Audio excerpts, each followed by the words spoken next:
All right, live from Chicago. Here it is, day 3 of Combo Breaker 2024. Hello, I am a very, well, maybe a slightly moist Xiei, and I'm here to bring to you along with... Yo, Lennox in the house. We're ready to watch some BlazBlue Centralfiction Top 32 here at Combo Breaker 2024. I am beyond excited to be here, not just because this is my first Combo Breaker commentating, but we have an absolutely stacked Winterside Top 32. Veritable who's who of character specialists, and just honestly like killers overall. Like any of these cats could conceivably in Winterside Top 8. Obviously Monarch, Play Guy, Killer Kobe, Don. We got like all the classics, but there's some West Coast killers here too. I think I saw Ruka coming out. It's going to be a fun stack. Yeah, it's a lot of players have just like, you know, they refine their craft, right? Yeah. So you come here to Combo Breaker, it's one of the biggest tournaments for any kind of game out there. And pretty much all these specialists, and like you mentioned, like people who have been playing the game for a while, or people who just like kind of started in recent times, right, after the PC release. Just a lot of really strong players are coming out to show out today. Yeah, Yuri sitting at the top right now, going to be facing off against Psykotik. I'm not sure exactly what our stream queue looks like, but let's go through winners round 1 real quick. Yuri versus Psykotik, Badlime versus juliocrivera, which Badlime's been breaking out the Rachel lately, so keep an eye out for that. That tripped me up yesterday, I'm not going to lie. I turned around and I'm like, that ain't Subaki, what are we doing here? Adroth versus Hazama, which is, that's on my list of like, yo, we got to see that one, bro. Right. Ruka versus TheArm, Don versus Icecool, that's going to be another very fun one. Monarch versus Jahvahn, Kyros versus Maigo, another Rachel player, and Killer Kobe versus Play Guy. So the fun thing about that last match, I was asking Kobe about that last night. I'm like, all right, you're playing Play Guy round 1, bro. How you feeling? He's like, honestly, I think I would have rather played almost anybody else. Like Play Guy's different, and it's one of these deals. Like these two have played against each other a fair amount. Kobe, one of those cats, like you said, just kind of coming into the game post rollback, or like really starting to grind with that PC release. You know what I'm saying? And it's had some really good results. I think 4th in CEO Taku, and of course a ton of online results, Boston Blue Beat, all that good stuff. So we got a fun afternoon planned for us, right? Absolutely. But you know, the mindset you got to have, because you're coming to win it all, right? Yes. So no matter who you're going to play, at the end of the day, like, well, you have to beat everyone to win the tournament, right? So exactly. It might as well be now at this point. So, you know, I like the mentality of approaching it like that, just like that, where it's like, well, whoever I face, I have to win, right? So that's just how it has to be. Yeah, exactly. The opponent at the end of the day is I don't want to say secondary, because you got to lock in, you got to make sure you know your matchup, et cetera, et cetera. But like you said, you're going to have to play everybody. If you're really serious about winning, it doesn't matter. You got to play everybody anyway. So. I guess it kind of depends on whether you're like a slow starter or not, right? Like some people, you got to get a couple of matches in before you're like really warm. And some people come in ice cold. They're still ice cold killers. So yes, Icecool himself. I think one of the exemplifiers of that. But it's really got to lock in against Don. That really is no joke. I've been keeping an eye on that stream of his. Does a lot of work with the Discord and stuff like that. So it's like I said, dude. You could pick any one of these matches, and we're gonna have a good time regardless. Yeah, absolutely. But yeah, I think that like I'm still looking forward to see how it really shakes out. Last year we had, you know, I believe it was Bananakin had come out, you know, out of the woods basically, right? Just randomly decided to grind BB for like a couple months and came out and was like, oh wait, you know, Coconut is like super duper good, right? So I believe he was the one to take it last year, and you know, obviously he's not here this year, but you know, in their place, like we want to see who will become champion at this point. But that being said, top 32 is this block right now. We'll run all the way down top 8, and then top 8 will run after that. Yeah, definitely don't go anywhere, because we are going to have a ton of great matchups. Still waiting on our players to show up, of course. 11:30 a.m. Still early for some folks, unfortunately. Well, Saturday's the day you party, right? So, yes, exactly. So yeah, most people are like, they're done with most of their responsibilities. So just come out and, you know, just have a little adult beverages or so, and just chill, right? So. Oh yeah, most def. Thankfully, most of the cats in this bracket, I feel like, are locked in enough. Like I know even Kobe said last night, he's like, nah, I got 11:30 a.m. I'm going to bed early, bro. We're not messing around with that. Yeah, you gotta have them like 8 hours of sleep reactions. Yes. Yeah, exactly. Even if you got those young man reactions still, you got to make sure you get plenty of sleep, get a good breakfast in, stay hydrated, get your officially licensed Combo Breaker water bottle, etc., etc. Man, that's crazy. They didn't even pay me for that plug, bro.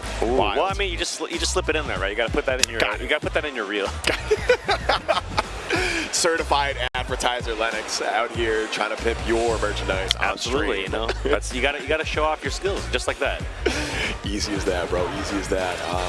I don't know. So, talk to me about character variety. I think we have 3 Rachels in winner side top 8.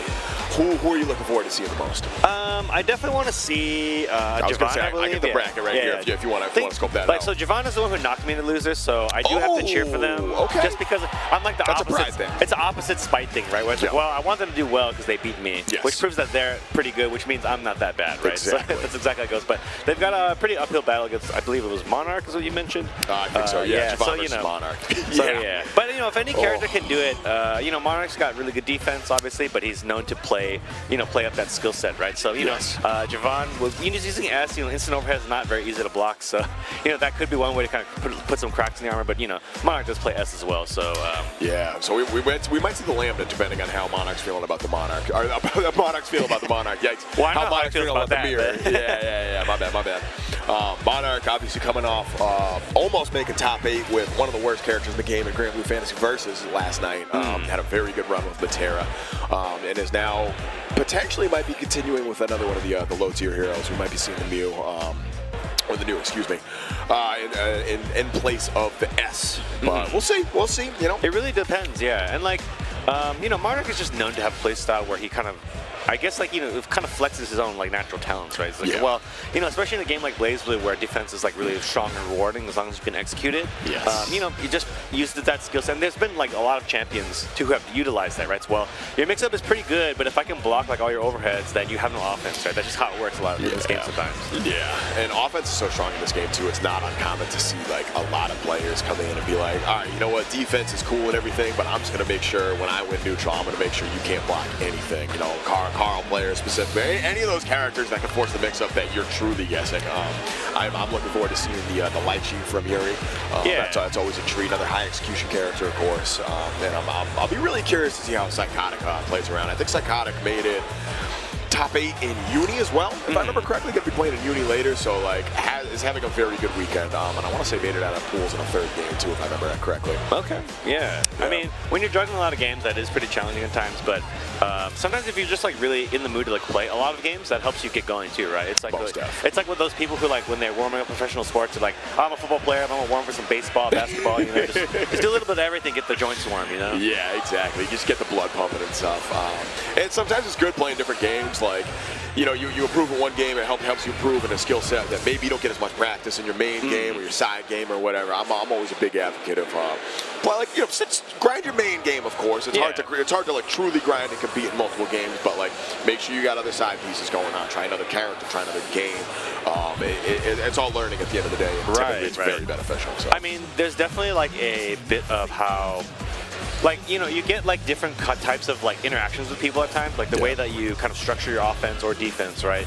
Just having the perspective of wait, I take 45% for this particular guess, right? So maybe when I apply my mindset, I'll just be even more defensive, and even though I'm not losing as much health, it can kind of go far away. Wait, 30% is still significant, right? Yeah. So it can kind of shape how you formulate your overall planning as a fighting player. But sometimes you can't change yourself, how you feel about certain situations. So, but getting perspective is always good, is what they say in a lot of ways. That's true. Perspective is the name of the game, and it looks like we are finally getting our players to step up to the plate here. I do not know faces, so I do not know who this is. But no, it is going to be Yuri versus Psykotik, so I'm going to get my wish for Litchi right off the bat.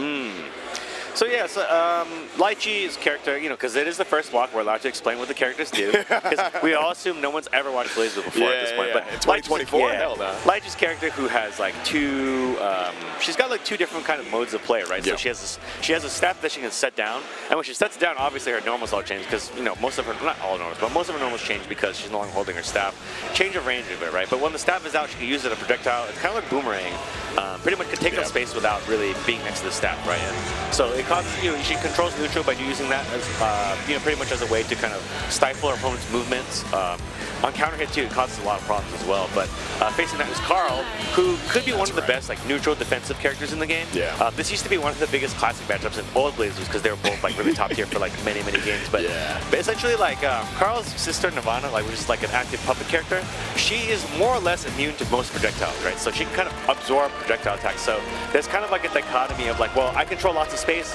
Carl doesn't have a lot of movement, but he has a sister kind of deal with it as well. So Litchi staff, most players will complain about is the fact that even if you hit Litchi and staff's active, you're still going to get hit by staff. Always that problem. Yeah, so, like depending on the type of staff throw that it is, some of them can be defeated by hitting or making a block, but some can't. So yeah, just like I mentioned, that's just one of those things that like really character specific. And it looks like they're going straight for it. Yes, no button checks today, baby. We're getting right into it. Top 32 starts right now, and this is the Yuri show right here. Another OG BlazBlue player, and this is kind of where the downside to Carl right here. You can control the doll a little bit on defense, but for the most part, once you put Carl in the corner, if your offense is on point enough, you're going to smother him, and that's what we're seeing right now. Yeah, and just like that, because Nirvana's not here already, you have to teleport at least one time, right, to make it come over here. Exactly. So because of that, unable to do that, so Yuri probably going to close with the super. Yeah, there it is. All right, strong start for Yuri right here. Big, perfect.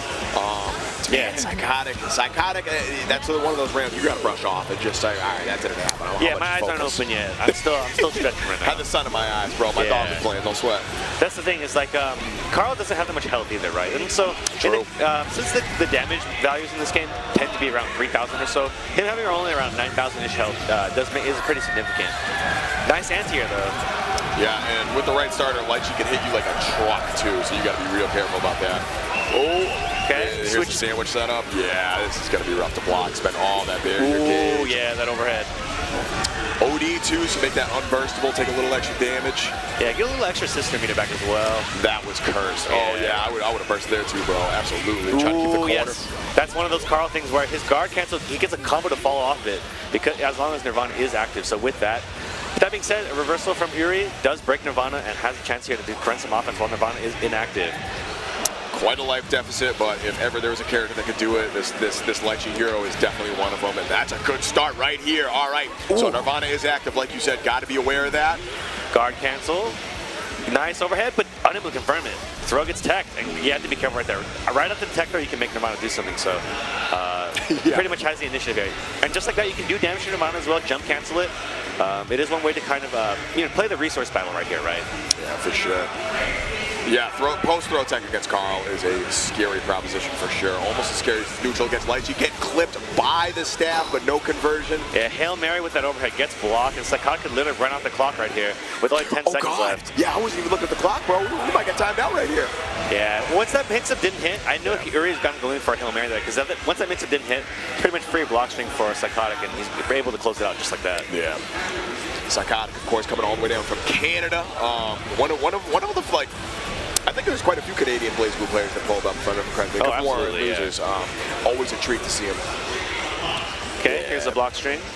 Using Nirvana push in so you get more of a block string jump cancel. Good block there. So as long as you can defend yourself against this, you will eventually win the resource battle, because they do have to spend Nirvana meter to do that, and you get a lot of meter as well. So yeah, especially when you IB as much as Yuri did right there, that is a lot of potential to go a long way. What a check! Here we go, trying to reset this pressure and just instantly pressing once Yuri comes back in. Here comes the setup. It's a cross up. Oh, cross up overhead. RC'd it. Thought that Yuri would burst, but Yuri keeping it steady. Does get another cross up though. This time Yuri bursts. There it is. Yeah, a little smarter. That probably would have killed right there. Not trying to go down one round here in winners. Very scary situation. Accidentally corners himself. Got to be careful of Nirvana right here. Okay. Dog. Okay, we're good. Okay, gets the staff caught standing. Is there a setup here? Overhead. Yes, Psykotik burst. Spends the burst. Okay, interesting. And this is, that means you pretty much took active flow off the table for this round, I believe. Like, yeah, that burst is not coming back. No, 25 seconds left on the clock. They could go either way here. One combo will do it at this point, though. Yeah, for sure. If you're you got to play it patient, but like not too patient, because you do not want to get timed out. Okay, this block string could seal the deal though. Blocks the 3 overheads. Dog. And, but not the cross up. Yeah. Oh, but it dropped the combo. Wait, there was a chance right there. 6 seconds, and there it is. All right, Psykotik is going to take the first game, and you see that face like, all right, maybe I got a little lucky there, ain't no thing. Big scramble right there. Yuri got the hit too, but it's just, I think they weren't sure what side they're on, because you have to go right into 3C right there, but in that situation, you might input it the wrong way. So 3 is like a down forward normal, so you can input it the wrong way because of that cross situation, so unable to confirm that. Yeah, one of the many things that makes Carl a frustrating matchup for a lot of characters, even a top tier like Litchi. There we go. All right, game 2, getting right back into it. Dawn meter about 75%, and that's going to be a big hit for Yuri once again. Should be able to carry Psykotik to the corner. And just like that, with that corner carry, able to keep Nirvana away, right? So Carl has to defend himself correctly at least one time to get Nirvana to teleport here. Good. Yeah, there you go. All right, yeah, I like the roll right there. Still get smoked by the staff, and we are going to get the pickup after, too. Goodness, little drop there. Yeah, but does get a counter hit. Reset. Yeah, that looks like he lost some damage on the table. And this should be enough to kill. I don't think we're going to see the burst here. Active flow for Yuri, so yeah, we're unlikely to take the damage. Yeah.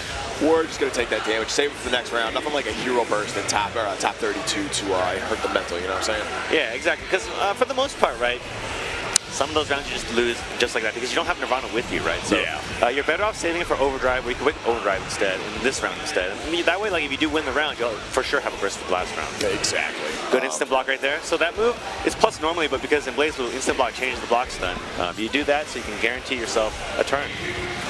Yeah, kind of crucial in a lot of matchups here. You have to know what strings to IB, or some characters will just put you in like infinite pressure strings, pseudo infinite pressure strings, I should say. Here we go. Good air the conversion. RC's it to keep it steady. This is another good moment, but you may see Wake Up Overdrive here. No, just the Vivace, yeah. So right there, Yuri went for like an air setup, but using that when you have air setup, the roll does work because it does have a lot of body involved, body head involved. Yeah, Psykotik's been doing a really good job of using that roll to get out of like weird situations as well as mix up his opponent. And there's the overdrive. Here we go. Oh, good challenge. Yeah. Was probably trying to bury it, but it's kind of an OS right there because you input it, the backwards, and that way you can get a normal to come out the other way. And with that, another hit. No burst on the table. Yeah, looks like RC the 6C right there, and this should be enough. Oh, no, we don't have the meter. You don't have the meter. Yeah. Oh, no. Counter assault to get out. Not able to get the combo with Nirvana. That is A-okay. Yeah, definitely want to lame it out here, right? Yo, for sure. Yeah. Litchi can play the spacing game, which he needs to, and that is absolutely what Yuri wants to do. Oh, risking it on the cross-up right there. Doesn't get the hit. Forcing you back out. Has to be aware of Nirvana. Yeah, jumping away. Ooh, so scary. Got hit by the clap. 9 seconds left. Can you just defend through this? So one thing about this is that, throw gets tech. Good idea because, it has to overdrive. Overdrive does stop the clock. But had that throw landed, could have been able to cancel overdrive. But it doesn't matter at this point. You're just with a big, huge advantage, just playing like perfect keep away from Karo. I think that was Psykotik's second overdrive that round too. Like we extended the hell out of that round. That was nice. Yeah, because the longer it takes, right, the more overdrive meter you're going to get back. Yeah. So that's exactly why. Indeed. All right, one apiece here.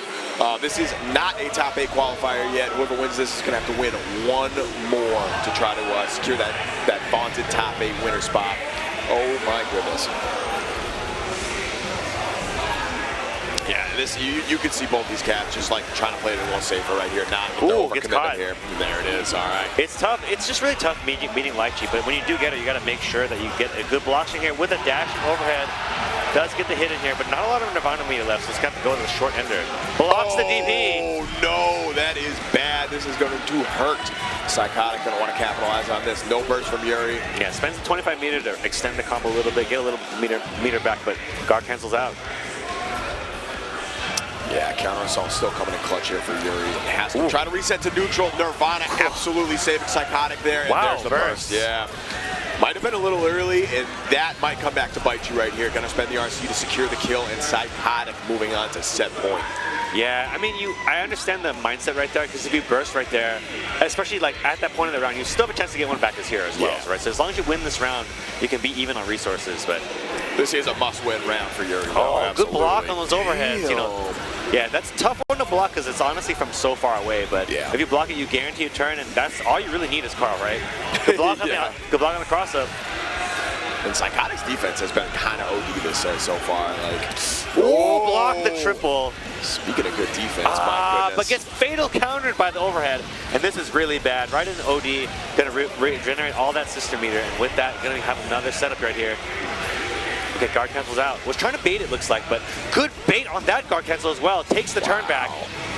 Gonna get a big hit right here too. Not gonna be like a ton of damage, but you want this corner position more than anything right here. Yeah, still a little bit away from guard cancel, so with that, Yuri is going to get a guaranteed turn. Guard cancel is available now for Psykotik. And with the kind of a bait there, goes straight to low, goes to overhead now. R sees it. And now with that, this is going to be pretty close, not quite enough to kill. But Psykotik will have meter for guard cancel and for overdrive. So we'll see what they do on Wake Up. Active flow damage. Cross up blocked. Oh no. We're out though, bro. Psykotik. Oh, but not in time for that combo. No, not quite. Good block of the cross-up right here. Staff is still active. Oh, yeah. Baited that, counter-saw that with the super. Overdrive to seal out the burst, but drops the combo. But it didn't matter. All right. Yeah, little spaghetti right there. Yeah, and you see Yuri laughing about that too. Like, well, it is what it is. Yeah. Sometimes you just get reset by the accidental overdrive. Like the presence of mind to use that overdrive to lock out the burst right there, though. That was if you didn't drop it, that would have been a clutch play. Still making it happen, of course. Yeah, that was such a good read though. Like the perfect, the perfect cancel to like cancel in a super. It is a blockchain super, but there is like a huge gap there a lot of the time, right? So if you just use it in a regular blockchain, your opponent could just jump out, right? Yeah. But knew the guard cancel was coming, pretty much did the super cancel in the exact perfect time for it, and big punish right there to basically win, right? Yeah. So Psykotik taking out one of the OG Litchi players in the bracket right now. Gonna be punching their ticket to play actually the winner of this next game right here. We're gonna see Badlime versus juliocrivera. juliocrivera took out some killers in pools, if I remember correctly. I want to say sent Kinari to losers, if I remember correctly. But either way, they're gonna be playing the 9. Badlime, of course, like we said earlier, onto the Rachel now, which is an interesting pick. Moving up the tier list a little bit. Rachel, man, talk to us about Rachel, bro. This character's messed up. Yeah, so Rachel really controls a lot of space, right? She's got projectiles with a ton of active frames. She can modify the active frames too with her special mechanic, the wind. Yep. And using the wind, she can also control movement on the screen as well, right? So the wind kind of changes momentum for not only for projectiles but also your opponent as well. So yeah, if you don't lock down Rachel very securely, you're gonna see her up forward and then just fly across the screen with that wind. We see that all the time. Rachel players very good at using that movement. Got to keep an eye on King George as well, of course. Watch out for the Electric Frog, my man down there for the set play. And, Rachel's also a very powerful mix-up character. So, she's got 4 stocks of wind, right? But you can use that for, movement, like you mentioned. You can also use it for a very powerful instant overhead because what you do is you jump and you wind yourself down. So you're so close to the ground doing a jump A, and that's a really fast overhead. So as soon as you start blocking against Rachel, she can run a really high-powered offense against you. And that's a guess. Good luck reacting to that. That's bordering on Falcon 9 levels of you are guessing. Yeah, and it could go either way. Check. I do think that Rachel is the pick against 9, just because. So one thing about 9 is she's very, very, very powerful normals. Yes. And using those normals, if she makes contact with you, hit or block, she gets seals to cast even more powerful spells, right? Yep. But the thing about the matchup with Rachel is that Rachel's really good at just keeping her out. 9 doesn't have a regular dash. All of her dashes and air dashes, they're teleports. So with Rachel's very, very long active frame special moves, she can pretty much prevent 9 from getting it ever. Yeah. But we could see Sabaki instead. But I do think Rachel is the play here. Yeah. And Nine's got some pretty good buttons and specials. She can play the range game fairly effectively. But yeah, like you said, against Rachel, you're kind of playing a different game, to be honest. Yeah. So just from right off the bat, Rachel's projectile tiny little Belia. It's got a ton of active frames, and like I mentioned, you can change the active frames by using wind on them. So if you see 9 is airborne, just throw one, and you can kind of just change the wind to make sure that whatever teleport she does, it's going to still be there to kind of bother her. She can also, whenever she does throw a projectile, it also makes these lightning rods, which she can transform into little pinwheels, and that can also get in the way as well. Too. Yeah, the little bats, those things are, that's talk about annoying things to deal with. My goodness, this character has. They can tag you out of nowhere, and once they're stuck to you, all wind abilities on you get more powerful because that's what pinwheels do, right? So it could just be a nightmare to fight this character a lot of times. So just like that, starting out strong, gets the setup as well, and also not interacting as well, right? Just staying across the screen. You can pretty much avoid what 9 does, and if she never makes contact with you, she can't make any spells. But with that, a really timely up teleport gets a jump in and kind of an early burst from Badlime. But I understand the mindset here. As long as you make the match take longer, you can get another burst back. And using that blocked projectile, comes in with the overhead, but drops the 3C. That's a big drop. So yeah, that is a huge drop. Unfortunately, if you don't do the directional normal, though, you get the guard point normal, and you get punished for it. So got to be careful with that. A big pickup here for Julio. Going to be able to settle another fairy. A good blockation here. Just want to guarantee a block so you get a guaranteed a spell too, right? And there it is. Once again, full screen win. We're out, but actually caught right here. Julio, no, big drop. You got to convert that, bro. Guard cancel. With that rock, yeah, from the top of the screen, had it stocked up, really smart. So one thing you can do with 9 is you can stock your extra spell right there, right? Kept a rock so that you can do that at the top of the screen. Really big thing. And that rock does track the opponent to some extent. So against a runaway character like Rachel, really powerful tool. Yeah, very versatile, but also acts as like a filter for newer players who aren't ready for that overhead. You know what I'm saying? Keep an eye on. What is it? Red, blue, blue, red. One of those. I can't remember the combination, but yeah, keep an eye out for that when the stocks are in. But this is all the Rachel show right here. Set up on King George. Yeah. Good teleport. I like the decision making right there. Notice that Badlime didn't have much wind left, so it's a timely time to teleport because her teleport is invincible to projectiles to some extent. But just like not that, invincible enough apparently. Damn, gets smoked by the lightning pillar right here. Yeah, uses Tempest Dahlia to build back a little bit wind. So normally you only build wind when you're on the ground, but when you're casting Tempest Dahlia, you can get a little extra right there. Yeah. And with that huge jumping C normal, Badlime will take that round with anti-ing juliocrivera with a very dominating round. Very dominating round indeed. All right. Very aggressive from Badlime. Good block on the overhead. But not that one, but mis-executed it. Did not have the win properly, so unfortunately, good block, but you know, responds back in kind with a good defense as well. Blocks that overhead. Yeah, just polluting the screen with all kinds of projectiles. Yeah, there it is. Watch out for the lightning. Good check. Here we go. All right, you got to capitalize on this hit. No drops allowed. Gets the Morganite. Backdashes out of the potential unblockable. Good choice. Yeah, you see Julio backing off a little bit there, waiting for the wind, and as soon as he chose to close in, that's what Badlime got out. Ooh, good teleport. But yeah, that jump C just so dominant. Good block of the overhead and good challenge. And once again, Badlime mis-executes that overhead. And you have to pretty much do it perfectly or else you are going to leave a gap in that block string. Good block, though.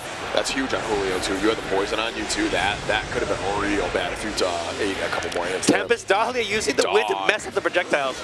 I really like it. And anti-air 2B. All right, we take those as well. Yeah, we definitely take those. Julio trying to take a little more space here, but yo, we're not dropping it that time. This could be a problem. Badlime, if they can get the setup here, this is a guess for game situation. Oh, no, not quite. Teleporting out. Just gonna go back to neutral where you've been really, really dominant and like kind of, again, spreading chaos, right? But unfortunately gets hit by this, and this should be enough with a 100-meter.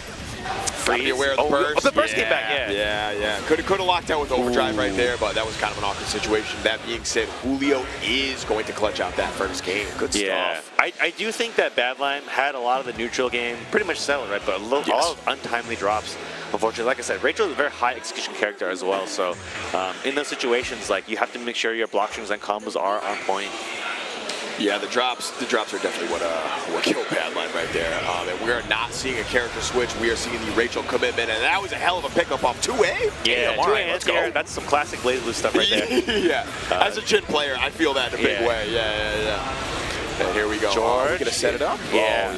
Missed 3C again. That's a huge miss. Yeah. We saw that the same mistake happened in the first round as well, and it kind of led to a juliocrivera snowball, just like this. Yeah, exactly. Has rock stock, uses it right away on that refreeze. Just funny, Badlime's been like pretty good about blocking that overhead zone, but not this time, bro. You died for that. That was so funny. Used the RC overhead to cancel into the overhead. Really tricky right there. I love that presence of mind. Has such a huge lead, but blocks the last overhead. Badlime still has a chance here.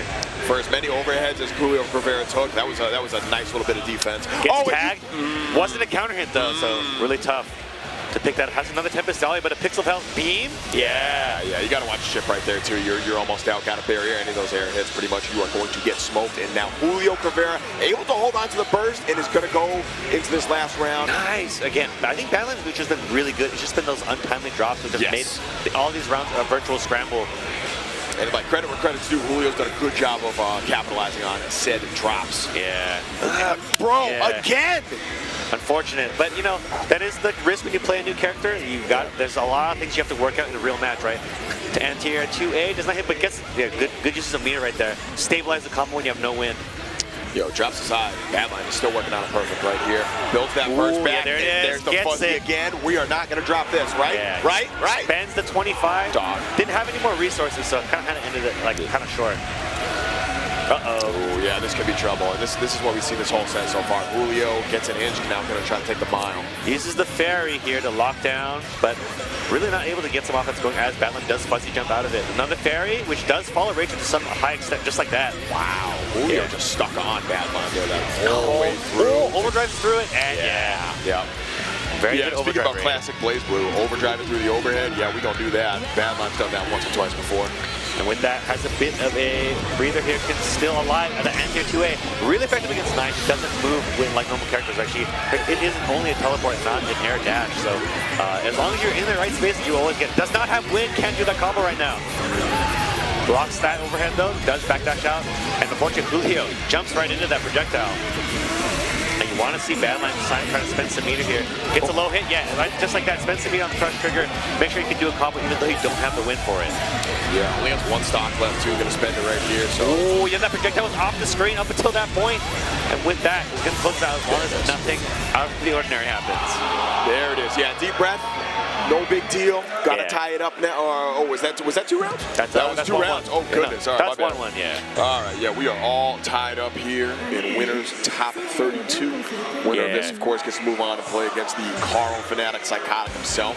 Yeah, and you know, you saw right there, Badlime rubbed a little bit of the sleepies out of their eyes. You know, if you're Badlime, you're probably feeling pretty good, right? The only reason that you have lost any of the rounds at all is that you've been not executing on your end. So if it's only the one player side of it, that means you can handle it, right? So, yes. Yeah, you gotta have the right mindset for it. Like, real easy to let that tilt you when you got the drops. But yeah, good character knowledge right there from Badlime to back roll that unblockable. Has not let Julio get away with it. Throws out the mirror. Interesting. Yeah, not a really good, one of her better moves, but yeah, just by trying to get end here. Oh no, the that was lightning so good. To catch the jump in. Yeah, I probably would have bursted there too. I'm not gonna lie. Super again, make some space, get some wind back. Yeah, good choice right there. Just keep dominating neutral by having tons of wind, right? Yeah. Don't let Julio in ever. And like you said, like Badlime neutral has been good enough where just pick your spots, keep it going. Okay. Blocks this overhead. Yes, indeed. Good backdash. Wind backdash, one of the best backdashes in the game. Honestly, it's so long. Yeah, nice up teleport. There it is. All right, juliocrivera has a chance to move himself out to set point once again. Almost catches the roll right there. Yeah, that was mad scary. Yeah, gutsy forward roll. Good block from these overheads, though. Another one. Good block. Yeah, as long as you can block it, then 9 technically can't do any damage to you. Yeah. Just super jumps on the screen. Tempest Dahlia with the big projectiles just flying everywhere. Yeah, well, don't get caught by the pumpkin right there. Oh, very nearly catches the landing. Misses that wind overhead, and with 13 seconds left, or sorry, 18 seconds left, has a chance to kind of time this out as well. Oh, good combo right there. Oh, Badlime. You gotta be clutch right here. Do not get hit. Defense is gonna save you. Good block on the overhead. Blocks that overhead as well with the 5 3 seconds left. Guard cancel, that should do it. Smart, there it is. All right, our first timeout of the afternoon, and it is gonna be Badlime taking set point right here. And with us, you know, the resources are about equal. Both players will probably see their overdrive in a very short order. Julio does get tagged by an anti-air though. Yeah, once again, all right, we're going to the corner. Okay, almost able to check the teleport out there, but not quite. And there's that anti-air from juliocrivera again, no conversion. Okay. Yeah, burst early. I understand that because as long, you know, if you make the round take 80 seconds, right, you're gonna get most of your burst back anyway. Exactly. Badlime's doing a really good job of extending that round. That being said, oh no, it's too far. Yeah, too far away. Bruh. Yeah, I mean, that's just how it is with Rachel, right? You're playing the character with limited mobility, and like as soon as you get a hit, you kind of like underestimate the range sometimes, and overcommitted on that. But with that nice double teleport, gets behind it. Shades of Azrael right there. We are going to get that conversion. Julio does have burst right here. Oh, yeah. You're going to hold on to that. Yeah, this should be enough right here. He has plenty of meter here. Are we going to spend it? Of course we are able to hold on to the burst. We're on a final game. Final round. And with the slight burst advantage, does Julio have, you know, I mean, you may not end up seeing come into play because they might have to burst it as well, but Badlime currently does not have one. So with an early hit like this, could start the snowball rolling down the hill. Sure could. All right, set up the offense early. Got to watch out for these overheads. There it is. Blocks the first one. Blocks the second one. Oh, no, never mind. Gets hit. Oh, goodness. It spends the burst. All right, Badlime. That's it. Yeah. Gotta play pretty much perfectly at this point. One combo will probably kill if 9 gets a good hit. But with that, lightning strikes twice, as they say. combo here for Badlime to go into the corner, and with that, just with perfect offense here, you can definitely close it out. So double teleport. Got to be careful on offense for Badlime. One good overdrive through an overhead might be enough to kill for juliocrivera. Oh, very scary. But we're out just like that, utilizing that win to make that space. I like the usage of the spell right there to just get a one-time hit, but now has no spells. Double teleport gets punished this time. Beam? No, on the ground. Right. George is just a tank right there, absorbing all of it. Yup. Here it is. I don't think this is going to be enough to kill. Yeah, no, you spent the burst just in case. All right, this beat on both sides. This is really tight. This time, Julio does not have a spell to deal with this, but does make contact, blocks the overhead. Badlime gets hit by the anti-air, but not confirmed. Dog, you gotta close this out. Try to anti-air that throw. That's so scary. Julio's coming so close here, but she's not able to clutch it out. Badlime's gonna make the space. Oh! Do we have it? No, not able to get the full conversion. Yeah, didn't have any resources there for it. Yeah. Oh, but with that perfect Navy pressure, greatly spaced. Julio does take it. juliocrivera having an incredible run this weekend, just one game away from making top 8 winner side. This is one of those cats, like, I think he's been playing BlazBlue for a while, but like we've seen some improvements over the past like year or two, you know what I'm saying? Oh, absolutely. Yeah, and Badlime played well, but at the end of the day, we can see that, new character, right? Obviously, Badlime's got the neutral, has the setups in mind, but, just some of those untimely jobs just made it difficult, right? Yeah. Gave too many, extra opportunities to Julio to kind of play the game, pretty much, right? And, when you play Rachel, you don't want your opponent to play the game at all. Yes. Optimally, they will never play the game. You will put poison on them. The combo counter will say 2K, but you'll actually be doing 4K. It's perfect. Next up, we are going to have Ruka versus TheArm. Ruka, I believe, just had some very good results at Slashback, second or third, if I remember correctly. Yeah. And I am drawing a blank on who both of these characters play. TheArm might be Relius? TheArm, I mean, we may see that, but oftentimes, he's originally a Rachel player. Sometimes would go to Azrael, but just depending on what the vibe is, right? Yeah, so, that's right. I couldn't remember who the third Rachel player is. You're so right. You're so right. Here it is. Arm is another Rachel player, and at times, so you may see the Azrael instead, just depending on the vibe. So Azrael, I always do love seeing the big gorilla come out. You know what I'm saying? Yeah. Always a pleasure seeing the teleporting monkey himself. But we'll see. We'll see. Depending on who Ruka chooses. Is Ruka playing, is that another S player? Yeah, I think at times I've seen Ruka play S, but it really depends, right? Yeah. Guessing who's playing who in BlazBlue always a good way to get baited. That's the thing, is because people will show up to these tournaments and just have a new character in mind. Had I had the time to do it, I would have come through with Lambda as well, but didn't have time to practice. So it'd be like that. I just trusted my muscle memory of 20 years. But hell yeah. Who do you play typically? I play Platinum right now, but I usually, when I come to Dawnbreaker, I learn a new character every time. See, I love it. I love that. Gotta have somebody new on deck. And it looks like it's gonna be Ragna, actually. Okay, Ragna versus Rachel. So this is gonna be an interesting matchup. Ragna, of course, Ragna health is not just a meme. It is a very real thing you gotta worry about, especially when you get hit by top tiers like Rachel, getting hit in the mix. I don't know, a lot of patience, a lot of, I don't know, dog. You're gonna have to be on point to play around this menace. So this is a kind of it's traditional matchup because it is from the first game, right? So Ragna, he does have less health than other people, but he has life drain as well, right? So it's easier to get perfected, but it's also easier to just randomly have more health than other people because on average you'll gain about 1,000 health as long as it plays out like a regular way, right? So Rachel, on the other hand, this is a pretty intense resource battle in terms of trying to keep Ragna out. Ragna does have a lot of strong moves that kind of hit upwards and downwards. Gauntlet Hades is normally a move that it's a move that you usually use as a mix-up, but in this matchup specifically, it can kind of work as an anti-air as well, right? So you can attack from different angles, but it does look like it's going to be the S. All right, I kind of like that. Spire, I could see Spire being a very potent option here if you're able to pop that in the right spot, and of course S's big buttons and pretty decent DP. Definitely a force to be reckoned with when fighting against Rachel. Yeah, exactly, and you want to have her projectile is also really strong too. The double fireball just represents a lot of space control on the ground, and so that prevents Rachel from really doing a grounded projectile all the time, because if you double fireball, you can go right through it. And like you said earlier, Rachel, most of the time, Rachel can only build that air while she's standing on the ground, so if you can deny that, that's exactly big part of the matchup right here. And we're going to be hopping right into it looks like, unless I'm getting baited by the button check again. Nope, looks like it. If you see them jump forward, they're probably going to fight. Yeah, exactly. With that Ruka catching the up forward right here from TheArm, and it looks like we are going all the way to the corner, catching the up back, it looks like. Oh, no. Yeah, so one thing about this particular matchup is that Rachel can kind of modify her text with wind, and so the classic S setup sometimes don't work against her. So you do have to kind of change up a little bit. But so far, it's not mattering at all. Arm's going to deal with this mix-up, and that does so by getting hit by it. Sometimes that's how it be right here. Ruka working on a perfect right here. Has the meter to kill, I think. Yeah. Should be enough. Yeah, there it is. Able to hold on to the burst too. That's kind of huge. Yeah, tough round for Arm right there, but you know they're just getting started. So a lot of times you notice.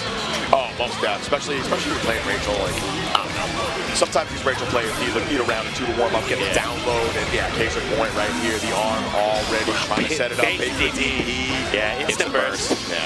That Rachel does a ton of damage to the corner like that, so timely burst for sure. But with that, it's gonna be locked into this. Has to block that and just jump in. Has 0 wins, so can't continue this block streak. But just gets out of there. Oh my goodness, I got hit right there too, bro. Don't even trip. Oh no! George is lurking. George do be lurking. That's true. That's a clever throw right there. Throw combo. The Arm is gonna build burst back right here too. It looks like. Ooh, no tech. Good punish on the no tech. And baits DP, and baits the RC as well. Yeah. Perfect throw tech.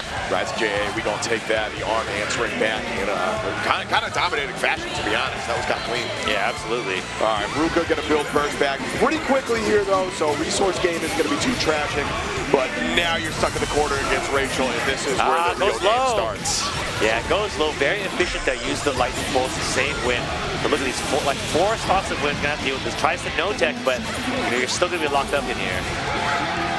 Okay, gets a jump out. Woo! Oh, the blessed SJ buttons. Yeah, we're gonna take that burst. Get you back to the corner, maintain the position right here. Great anti-air. Should be able to get a decent chunk of damage off this. Not a whole ton. Nah, just going for the reset. Yeah. Ooh, TRM. Throw reject miss, and with maybe 100 meter could do it, but I don't know if they're gonna get there. Yeah, probably not gonna go for it because they're not gonna get it. Yeah, exactly. Hold on to the meter just in case you need to play. Oh, yeah. Never mind. The overhead is gonna do it, and that's going to be game 1 going to Ruka. Yeah, very clean offense right there to close it out. And just one jump out, right, meant everything in that situation. Yeah, and I mean, we saw the Arm do that a few times, like going for the up back in one of those pressure situations, just getting absolutely annihilated. All right, here we go. Got to be hopping right into game 2, instant rematch. No counter pick here. We're just hopping right back into it. All right, this time Arm starts with some full screen pressure. Got to be aware of those bats that stick to you, like you said earlier. Once they're on you, they ain't coming off. Here we go. All right, going back to the corner. George is active. And again with the low. Ruka has fallen for that a couple times now, and the bats are out. George set up. That's the mind game of Rachel. Jumps out of it. Oh no. The thing is, like with Rachel, going right through the EA right there. Yeah, interesting choice, and that's going to cost you in a big way. Ruka real happy with that. Okay. Yeah, just trying to jump out of this pressure here. And there's that Spire again, able to check the jump out, Yeah, that's one of the best air-to-airs. Jump B, so strong. Instant overhead. Sure is. We have... Nice jump. Jumps out of that, but again, one of the best air-to-airs in the game is jump B. 6B as well. Really good anti-air, but even quite good on the ground. Wow. Gets a second burst.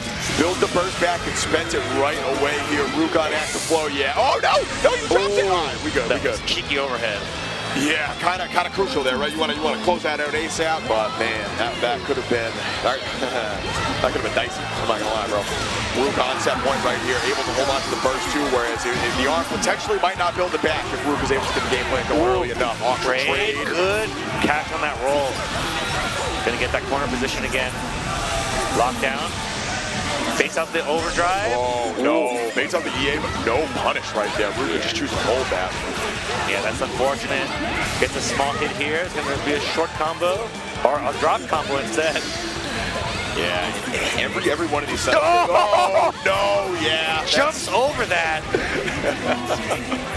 just normal Rachel things, no big deal. Wow, deep heat at the top of the screen, and with that, going to be huge damage for the Arm. And gets into active flow as well, so. Yeah, active flow activation is going to get this burst back even faster, and that is going to do it. No! Okay, no, we're good, we're good. All right, I got real scared there for a minute. So, not even building the burst there, but like not even a big deal. We're all tied up right here, 1 round apiece in game 2. Both these players will definitely be able to get that burst back. Uses the wind, jump over the projectile, gets the corner position again. But small drop right there, but uses it to pick up a reset.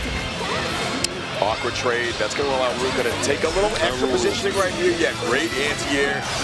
Going to try to get the setup. Oh, he's through the throw. Yeah, this is going to hurt. Yeah. But it gets a 6B on that set. Reset into overhead. You basically have unlimited wind and overdrive, so might as well take advantage of that and overhead your opponent relentlessly. Heavy skate. Jumps over it again. Tries to bait the burst. Oh, no. But that's going to be a punish, bro. That's a punish. Allows Ruka to get an overdrive combo, but Ruka also drops it back. Oh, please. I just want to see one EA ender. That's it. I'm begging you. No more overdrive. Tempest those projectiles winning them back. Makes them progress on the screen, and with that, Ruka gets tagged and killed by TheArm. Scramble City right there to stay alive. Yeah, you see Ruka. All right, hydrate up. Yeah, take the water. But yeah, I liked, Arm, you see a little small nod right there. Yeah, I'm back in it, Yeah, oh yeah. Some untimely drops the first game, but, not dropping it this time. I know, talk about Rachel players and not being able to finish a combo today. It's like we've seen bad drops here so far, but was able to clutch it out. Ruka taking it, just taking a minute. It's just tough because, Rachel is, like we mentioned, very high execution character. The way that wind works is that you can press it in the middle of any input, right? So, you kind of have to time it along with other things that you're doing, but, a couple frame difference of when you press the wind can give you a completely different result, so. All right, it looks like we're going to be hopping right back into it. This is going to be a final game. Quick update on the bracket 2. Hazama 2-1 over Adroth. Icecool 2-0 over Dom. Okay, with the air-to-air from Ruka Classic. Yeah, S stuff, right? Pretty much you can't be in the top right side, top upper portion of the screen as long as S is on the ground. It's just tough to beat. Like we said earlier, great air-to-air buttons. It's a pretty good anti-air option to begin with. Okay, unlimited wind at the moment. Yeah, overdrives through that, but you have to respect it because Rachel is basically doing a safe jump. And there he is. Both players' overdrive kind of invalidated right there. And we're going to get an awkward little side switch coming right out. Oh, TRM. Yeah, big TRM here. Not going to be a ton of damage. Still combos doing okay amount. We're going to clear 3K. It's the setup that we want. What are we going to do? Spire, keep it safe. Okay. Just counter assault. Yeah, get right out of there. I don't blame you. Yeah, S is running, but gets tagged here. Oh, again! Oh, no. Yeah. Oh, big drop, though. Yeah, didn't have wind, unfortunately. Had to, the tiny bit more to get the last bar of wind. Overdrive. Try to take this round here. Ooh, that was scary. But that running 6B is so good. Yeah. Once again, Ruka on set point right here. Got to be building that burst back real quick in this round. TheArm going to have to be on point if you want to stay alive. Okay, blocks that. Yep. Coming right through. Doesn't block the cross up, but no conversion. That low right there, very timely. Anti-air again. Putting so much work for Ruka right now. Yeah, that wind backdash, but Ruka catches it. Smart use of the buttons to get to the up back here. Ooh, and now you're stuck in the corner. Ruka working on a perfect. This could be bad. You have to beat her. This is dead, bro. I think it's going to be close. You get the overdrive to come back. Has the overdrive, but it's too late, yeah. Oh, yeah. Too bad. All right. Still, one hit is going to do it for Ruka right here. Still working on a perfect. Jump in. Has a ton of work with it. Tries to cross under, but just a tough finish right there. Missed that cross under, but Ruka will take it with a timely counter. All right.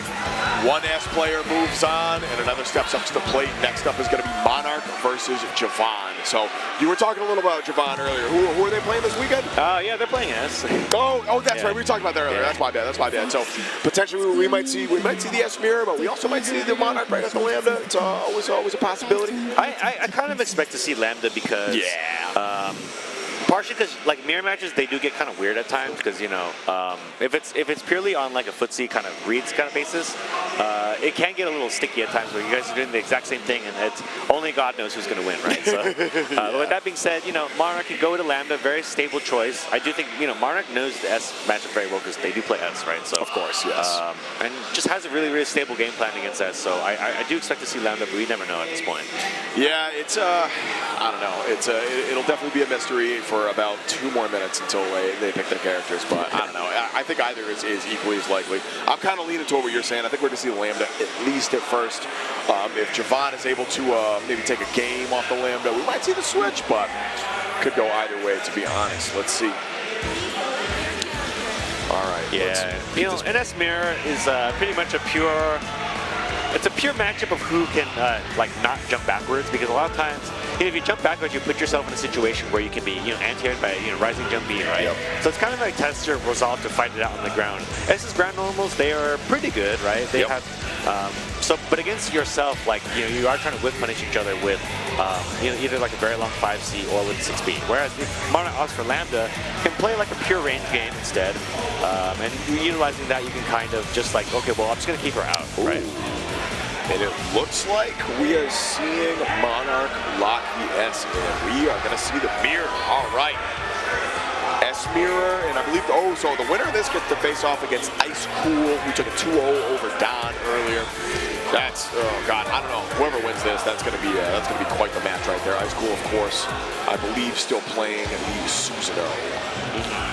Yeah, you know, Susano'o, you know, it's not a fun early matchup, if I say so myself. Fair. Hard to argue with that, my man. Hard to argue with that. All right, we'll see if we get baited by the button check, but I think these cats are just going to hop right into it here. Eager to get things started here on Sunday morning. A combo break in 2024. Both these cats trying to punch their ticket to top 8. Monarch trying to keep a streak of dominance going, of course. What are we up to? 8 major wins? 7 major wins? I can't remember. You know, more than I can count as far as this point. But, you know, Monarch is just a dominating force. Right? Even if, you know, oftentimes defending the homeland too, right? Like beating up a lot of the international competition for the US of A. Yeah.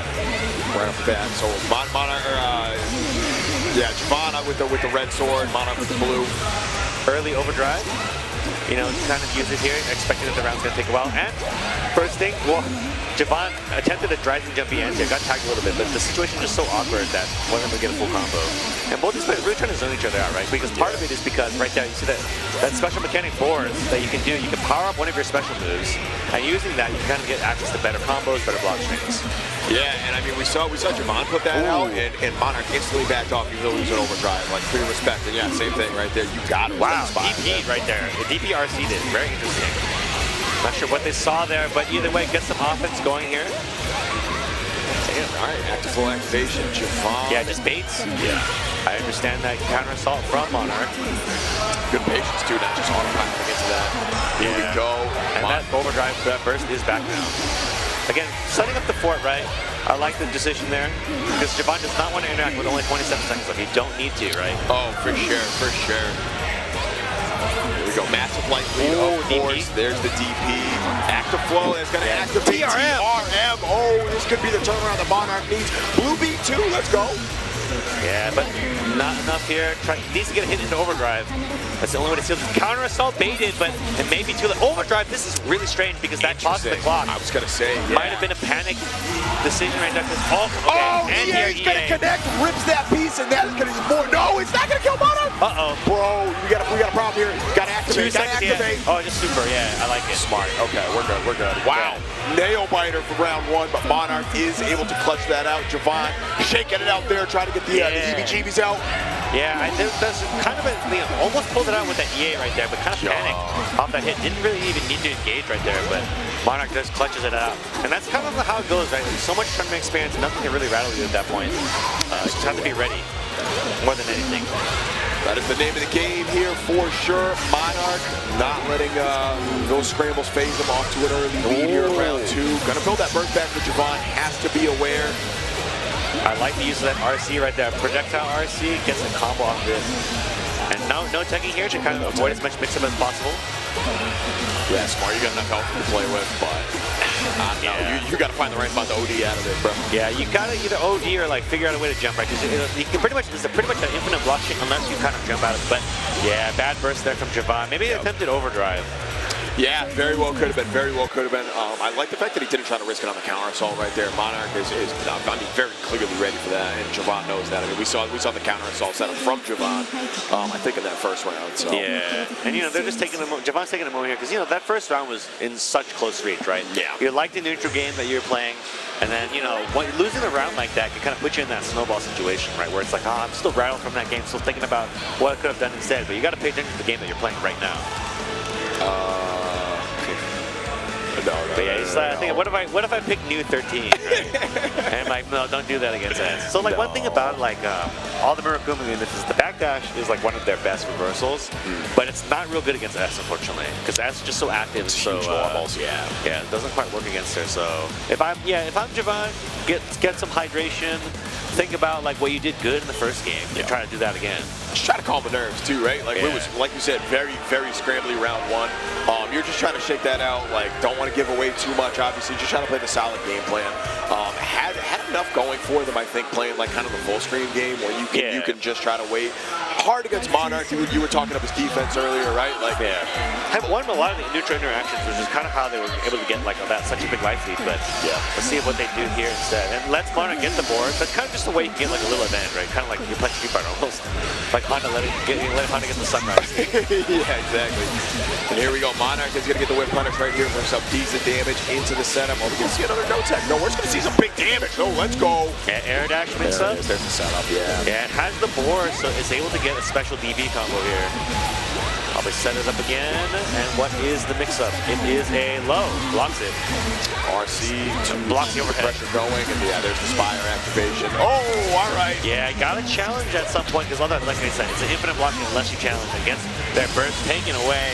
Aircraft from Monarch closes it out. That's the hard part. Jahvahnn's trying to do his best Monarch defense impression, but when you're doing it against the king himself, you got to be super on point, or you're gonna get mixed eventually. Yeah, because you have to, the way S works is that if you let her do one of her slow normals, she gets that crest later on, right? So that's pretty much guaranteed pressure reset. You have to do something against it, like jump, reversal, do something. Yeah. And if you're not representing those options, Monarch can't just kind of go crazy with it. Perfectly happy to do that. Here we go. And I like the space control from Monarch right here. Yeah. Just keep it at full screen, set the Spire, check the approach. Oh, there you go. Oh, yeah, all right. Okay, use the boards right there to kind of continue the block string. Jump over, jump B. Gets another hit. All right, Jahvahn. We're starting to see a little something here. It's just meaty 5A. That's going to scale pretty heavily, but that's not what we're looking for here. We just want that carry. Cross up, yeah. I like that. A little delay air dash back at you. Okay, nice anti-air with the fireball. And blocks that anti-air from Monarch and gets a good spacing hit here. Does not have any resources, so can't really do much more than that. Oh, man.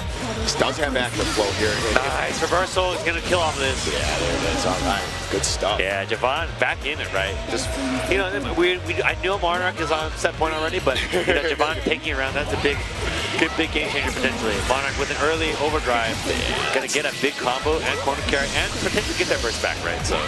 Oh yeah, this early, absolutely. You're probably going to get active flow off this, right? So. Ooh. Okay. Oh, not even TRM that time. We are just no teching. Empty jump throw.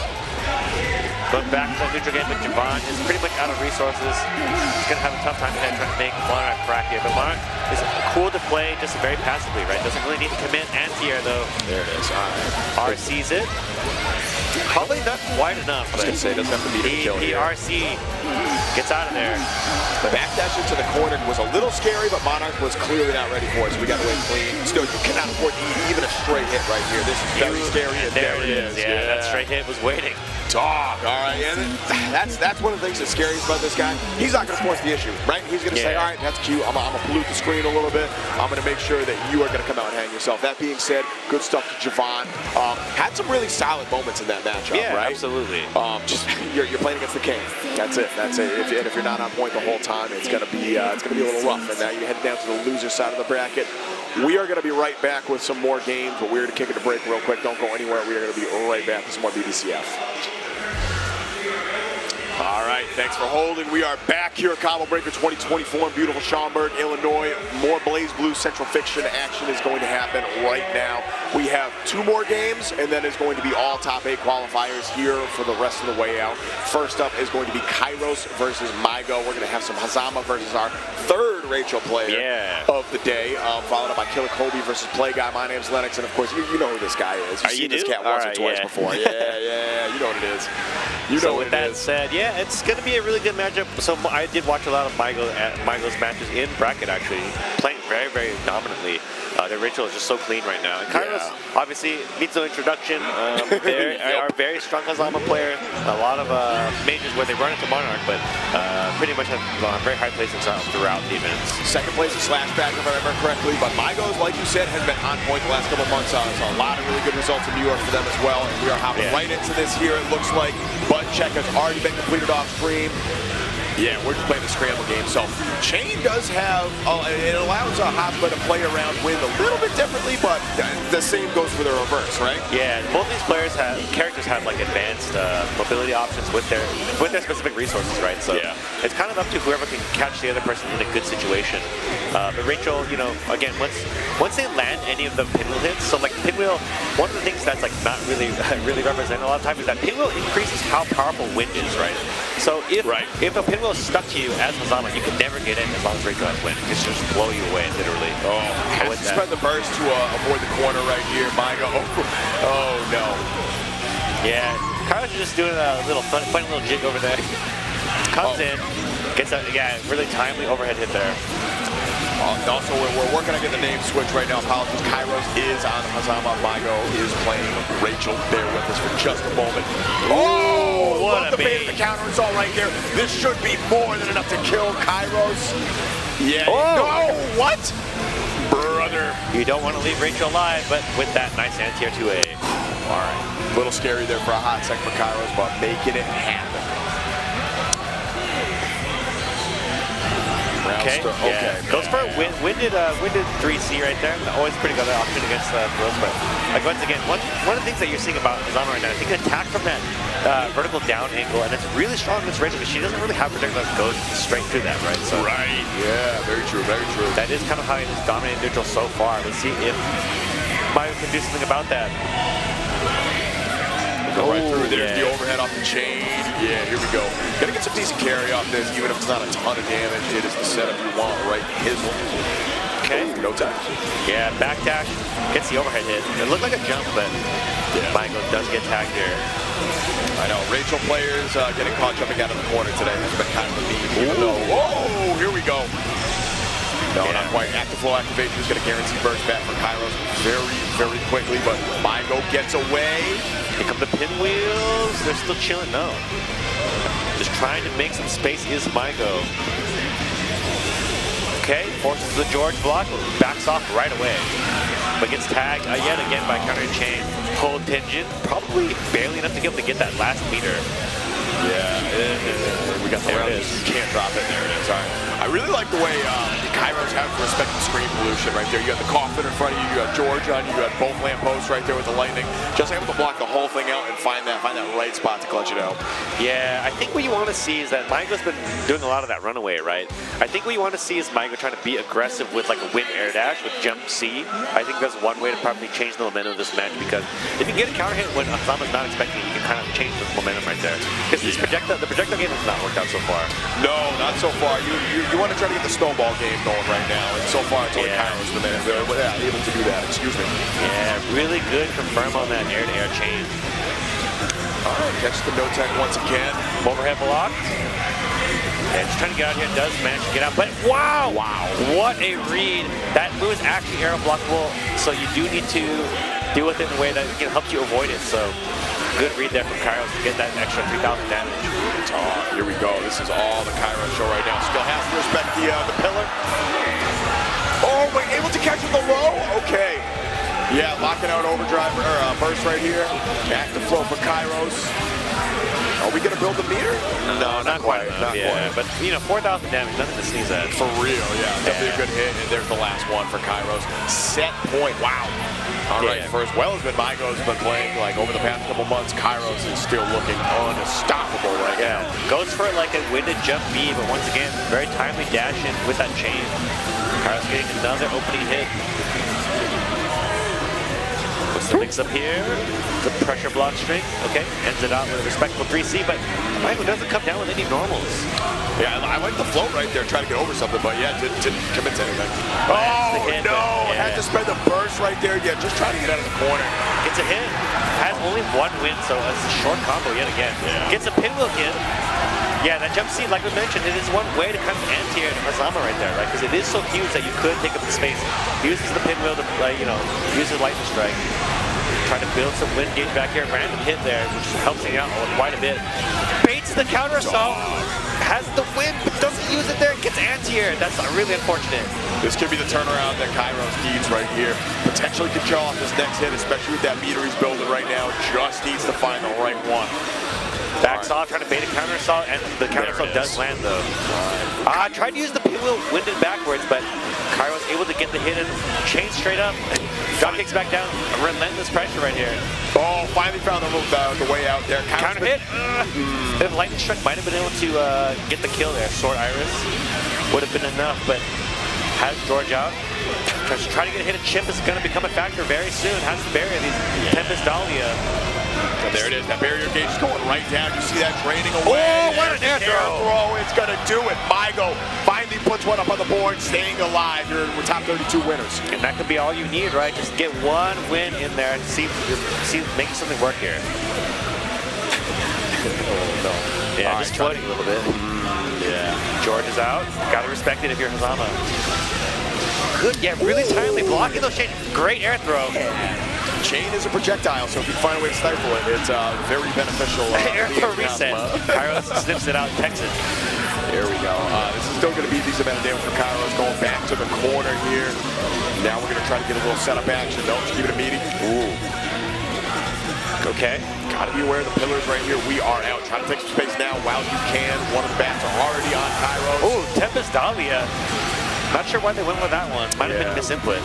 Yeah, very well could have been right here. Still, not punished in the sense that they didn't like literally die, but they lost that meter, which could be really painful. Forced to burst this. Kyros is an active flow. This next hit is going to be a good amount of damage here, especially with that 50 meter, but this could be the hit that Maigo needs. No, not enough wind stocks, of course. Can't even get out some Oki off that. That's unfortunate. Yeah, tries the anti-air, does not work. Stuck in this blocking. 0 win right now. Just trying to get out of the pressure, gets counter hit by the overhead. Yeah, that's unfortunate. All right. We could see the overdrive cancel. There it is. All right, this is almost going. No, not if you drop it, bro. You can't do that. Kyros with an untimely drop right there lets Maigo get some win back with that Tempest Dahlia. Get that barrier back too. Like if you're Kyros, you want to lock him down now. Okay, gets a hit in and has meter for super. This should be enough as long as it's not another drop. Yeah, I'm holding my breath just in case. We've had too many today so far. And there it is. Okay, we're good. We're good. Kyros able to clutch it out. And now, that's not even for top 8, bro. He's going to have to face off against the winner of this next match. That's going to be the scariest part. We're going to have Kyros versus Play Guy. Going to be our one of the final remaining Bang players going to step up to the stage. Yeah. I mean, it's really cool because, like, the Bang players had gone extinct for a little while. Yes. And Kyros, just out of nowhere, starts making a name for himself playing Bang. Bang is a very exciting character because, just such a cool character. And, very interesting resources, right? Can use resources in a really, either use them for just regular pressure, I'm gonna throw some shurikens, or I'm gonna make these bumpers which do crazy air dashes, right? So a lot of things that you can do that are very excite the crowd. And, he's got a really strong guard point crouching. Just let's see how Play Guy deals with it as a whole. Yeah, his D-normals are something else. Obviously you could utilize the teleport off that, the explosion if you need to. Always got some options, and Kobe's kind of proved that he's kind of that guy right now in terms of US Bang players, right? Right. Like we said earlier, 4th place at CEO Taku, plenty of online results to play around. But Play Guy is also kind of that guy. This is probably, outside of Beta, dude, I would say one of the scariest Ragnas left. This cat is good. And I know for a fact that Kobe was a little nervous about this matchup today. But like you said earlier, Kobe's here to win. And at a certain point, you're going to have to fight all of your bracket demons eventually. So, you know what, you might as well start with it now. Yeah, so like this matchup classically, if it is Ragna versus Bang, is that so Bang is like has some pretty good mobility, but for as mobile as he is, his air hurt box is really big. So a lot of times characters like Ragna who have huge like jumping C normals, really good rising jump normals as well, like jump A, can really tag him and like make it hard for him to really start his offense, like or like even use his mobility, right? So and even though Bang has 2 air dashes, his back air dash is really big. So oftentimes it causes a lot of issues there. And you called out Gauntlet Hades earlier in the Rachel matchup, right? Like that same potential here. If you're doing too many air shenanigans above Ragna's head, he's got plenty of special and normals to swat you out like a fly. Yeah. So that being said, like a lot of the pressure resets that you classically see with Ragna, they're not really good against a lot of Bang's guard point moves, right? So if Kobe can like meet that timing properly, you can see him potentially just like give free guard points and teleport out of his pressure. So we'll see how that goes.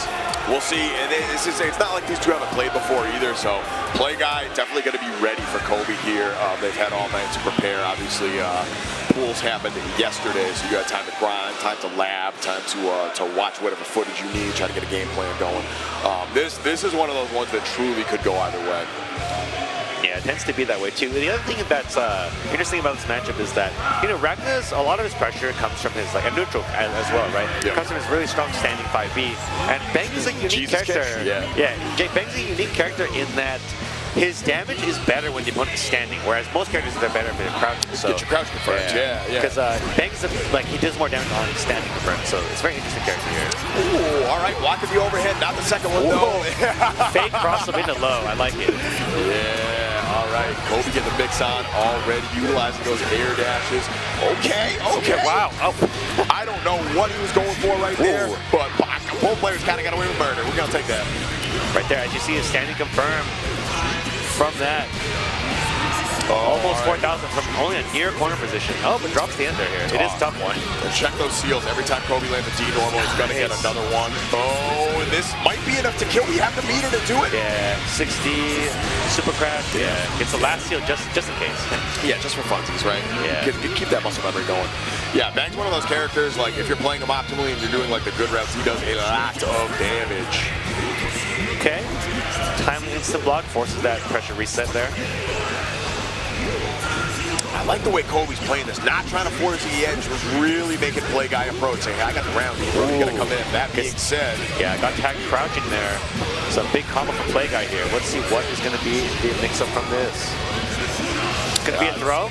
Gets tech though, but yeah, even though you tech that throw, maintains that corner position, right? I like those IVs from Kobe too. Yeah. That meter, Gets caught. See, this is the problem with this matchup. Once Play Guy gets started, he's one of those cats that is so hard to stop. Good backdash, really risky too, considering that sometimes he just starts pressure with 5B. That destroys any backdash. And with that, baits out that guard point. Really good confirm here. Perfectly delayed Gauntlet Hades. Rough position for Kobe right here. Only 5 nails remaining. Does have overdrive, and it's going to spend the counter assault to just try to get Play Guy off from right here. Block the overhead. Spend another nail, and there it is. Run under Jesus kick. Yeah, caught crouching yet again. And this is the other thing too, is that Ragna does more damage on crouchers, so he just like gets bigger combos when you're crouching. Special confirms that you just do tons of damage. All right. Game 1 is going to final round, and that is a hell of a start for Kobe. Gonna kick the no tech, it looks like. Yeah. Gets a little corner carry right there. Ooh, missed the dash 5B, I think, but and pays for it by getting crossed up right there. Tried to forward tech, but crossed themselves up because of it. Oh man, this character is so sick, bro. I love watching these two play. Lost that overhead. Nails to reset pressure. A little 2A action to open up Play Guy. Yeah, that's the overdrive. This should be enough to kill here. Let's see if they get it. Yep. I think they're actually going to be a little bit. Yeah. Oh, unfortunate. Kobe, ironically, had too much health. A little more time, and that overdrive meter might have allowed him to get EA, and that's going to be the counter assault off. Play Guy can only afford. Gauntlet Hades blocks the overhead though. Yeah, that was a hell of a block in that 6B. Spends all the nails, base DP. Oh yeah, we gonna take that. Kobe taking game 1. Look at that, man. Little smirk right there, but other than that, ready. Locked in. I understand that kind of fear right there because it hasn't been represented yet, but Bank does have a command throw. Yes. So Yes, it does. in that pixel situation, it's really tough to be in, right? So play guy bet it all on a DP. Kobe was ready. And speaking of command throws, keep an eye on Kobe's seals too. Once he gets all 4, I believe that unlocks the command grab super, if I'm correct. Not like a. We're not going to see that every game, obviously, but it's an option that Kobe is not afraid to rip when applicable. Yeah, it's when especially in overdrive, Bank will teleport you anywhere on the screen, punish you with a command throw. The thing is, Ragna can actually react to it by DPing in the air. Some characters are checkmated once they jump, but Ragna specifically has air DP, so it's not as much of a big deal. One other thing that's about getting those seals that it improves his overdrive actually. So, for example, like his teleports don't cross you up unless you have a specific one of the seals. So that being said, we don't know if that's they'll come play either, but just something to keep an eye on. So spends the early burst right there, but Kobe's still able to take a seal. Yeah, nice air to air though. Okay. Oh, there's that teleport. Yeah, when you trigger one of Bank's guard points, he can cancel into one of his teleports and just completely avoid pressure, especially for a very linear character like Ragnar. Misses the air-to-air combo, it's scary, but didn't get punished for it. Nice throw. TRM, we are going to the corner. Kobe getting a couple more seals off this too. Yes, sir. I think we get all 4 here. Yeah. Kobe's really good at routing into like maximum seal gain for sure. Yeah, tried to set up the bumper, but gets punished instead. Nice combo from Play Guy. Goes from Brando Super, and it does work as Play Guy. Committed to a 2A. Yeah. I'm glad we got to see that early. That is going to activate Active Flow. RC's the DP, and goes unpunished right there. Kobe is going to be allowed to continue the pressure. Yeah, great blocks from Play Guy. Finally loses the overhead. Air to air is not going to convert for a kill. There we go. Nice reversal. But again, that does not give much advantage to kill Kobe. Challenges, tries to DP again, misses it. And with that, unfortunate drop on input, Kobe's on set point. Yeah. Kobe's looking locked in right now. I was talking to Play Guy earlier, but Kobe's kind of looking like that dude right now. Yeah, those blockings are immaculate right now. For real, dude. My dude has been grinding all weekend. Like, I swear to God, bro. It's block on the overhead. Okay, air to air, but unable to confirm it. Yo, the run under, very nearly got the 5A punish, gonna get the follow-up, forces the burst from Play Guy. If you're Kobe, you're kind of smirking over that one too. Like, hell yeah, we're gonna take it. Only 5 nails left, but it doesn't matter if you're gonna get that hit. Yeah, good awareness of the corner to get that cross-up hit with that. Gonna get the ender to get all 4 seals yet again. 4 seals in one combo. That is a hell of a way to do it. Now you got to be aware. Has the meter for that command grab super again. Tried something there, just got raw counter hit by Ragna, and that's big damage. Yeah, decent amount of health back too. Gone to Hades, gets blocked. Cross up, Inferno Divider. Is this gonna kill? I don't think so. It doesn't have the meter for it. You're right. Yeah. All right, Kobe still has a chance. Is that it? No. Safe though. That got him out of the corner. All right, we'll take that as a movement option. But it is going to be the 2B that connects, and Play Guy is going to stay alive. Yeah, interesting choice there. Like to jump over it. You could try clashing it with a DP or delay DP to beat it, but I respect that just being safe right there. Overdrive, backdashes out, spend some nails here to try to keep pressure going. Whips guard point, really scary. Yeah, super scary right there. Already burning through that overdrive time. Good news is you're going to probably get that back, and that is a great start, but not able to get the conversion. Okay, still getting some seals. Block on that. Ooh, trying to challenge this 5A, did not work. Run under. Probably missed the running 5B right there. It's counter hit yet again. This should be enough. That is absolutely going to be enough. That is going to be the game for Killer Kobe. Already going through. Yeah, there it is. All right, both of them know. No need to let that rock, baby. We're just going to disconnect and keep this bracket moving. All right. Yeah, that was just a tough miss right there, right? Probably intended to do dash in 5B. But in this game, you have to keep your execution really clean because everyone's got like a forward normal, right? So if you don't execute and then put the neutral to get the neutral normal, you'll end up doing overheads, just random things, right? So just like that, it comes out in a really bad way and ends up costing them the game. Next up, we're going to have, it looks like it's going to be Icecool versus Monarch. Susano'o versus S. So this is a matchup we've seen.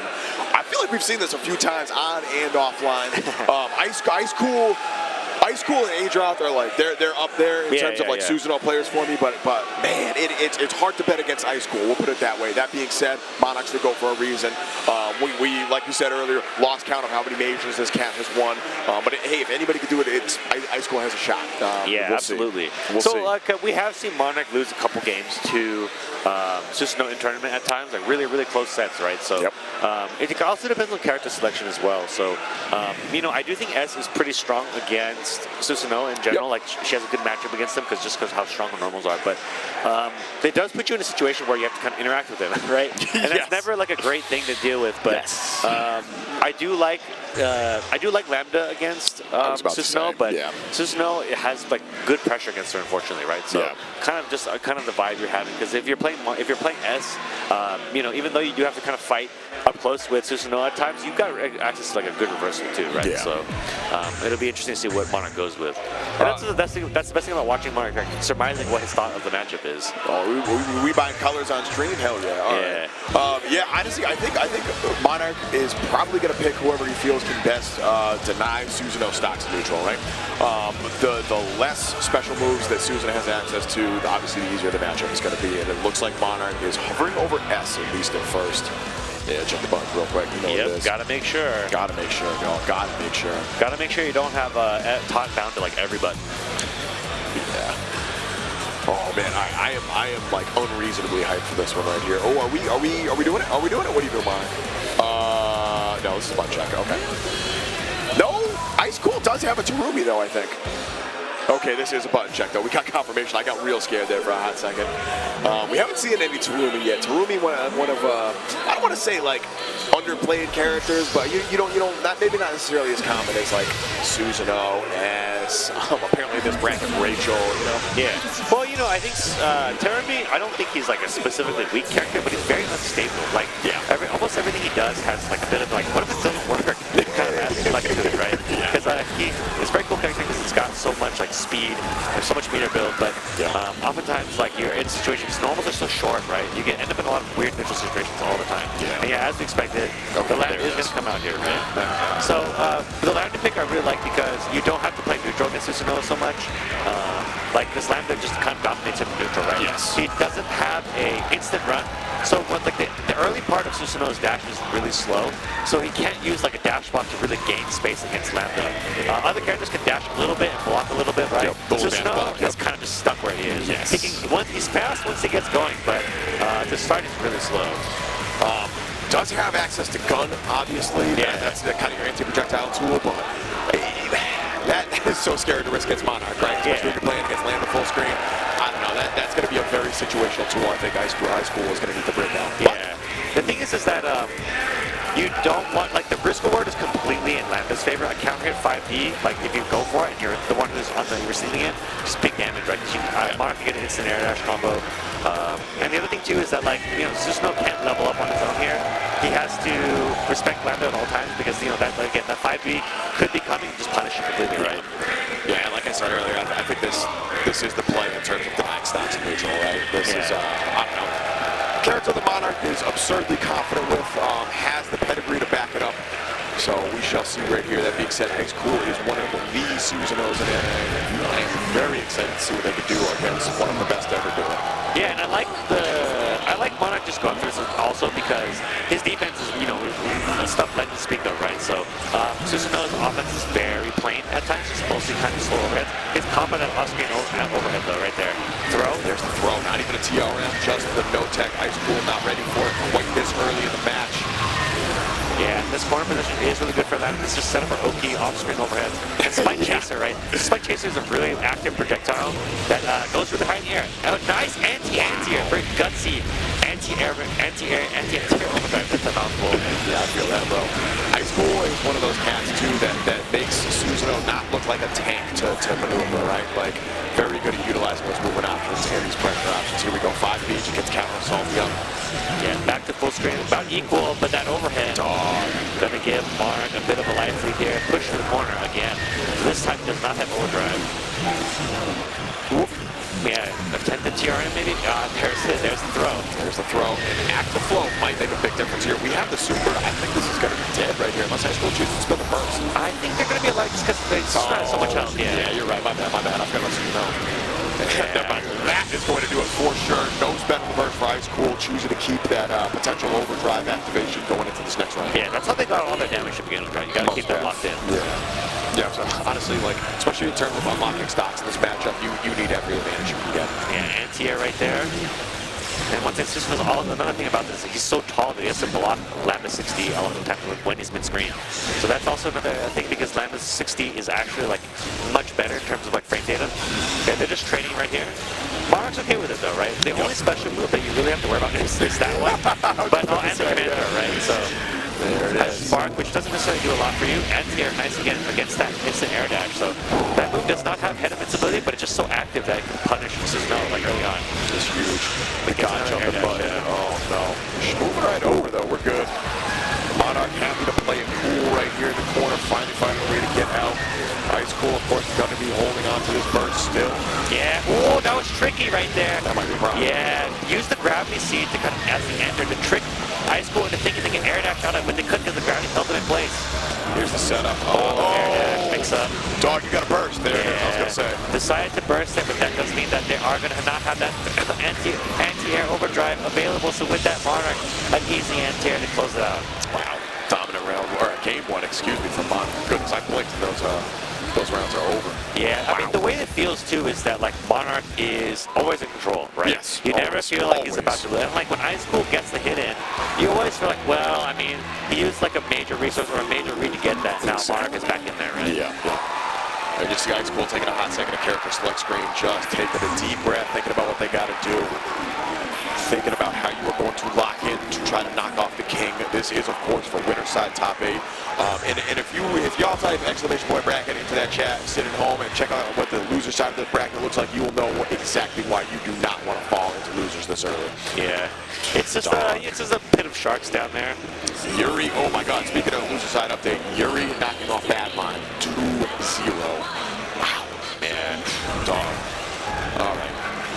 Get right back into it, playing some patient neutral right off the bat. And yeah, just Lambda things immediately. We are in little IB from Icecool. And there's the overdrive. Yeah, base the overdrive out. Just that calm pressure, right? Exactly. And in Monarch, you see that activation instantly makes that space to respect it too. Overhead. I'm free to that too, bro. Don't even trip. Ooh, that was weird. But catches the backdash. Yeah, that's a really weird interaction, like watching out of the corner. Yeah. Corner to corner carry though. Monarch really double overhead. Didn't even need it because the first one hit. But yeah, because of that, kind of messed up that combo operation, and with that punishes the cross up. Monarch bursts out. Icecool is able to get that DP stock going though, so we will at least have that if Monarch even get close enough for you to use it, which we'll see. I think Monarch is aware of that, probably not going to use any pressure that can be EP coming. And with that, Icecool tried to switch sides, Monarch sniffs it up with a nice air throw. And I do believe Icecool let this one go. Yeah, I don't want to spend burst right here. You got the meter, yeah, just close that right out. Icecool happy to hold on to that overdrive activation, as you said earlier. That's where they found, like, I would say a majority of their hits so far. And yeah, Monarch starting to adjust to that right off the bat. Here we go, all right. Spend it as soon as you get it, right? To unlock as many seals as you can. Very necessary, very necessary. All right, we got the spin, we got the DP. Yeah, that's crucial. Block fuzzy, okay, let's go. All right, Monarch, your defense sick. Level 2 of the spin, which is very good. Just to let you do some pressure here, but yeah, get called out by Monarch. Oh, Blue Beat. Shout out to my homies who bought Blue Beat, you know what it is. Overhead, all right, finally blocked it that time. Let's go. Icecool starting to level up the defense as well as the stocks. Yeah, that's how you got to get things started, too. It's Lambda, you just allow her to hit you with every overhead. You can't beat her. Yeah, oh my God. But these throws are also mattering. Yeah, it's like pick one, block strike, block overhead, or block throw.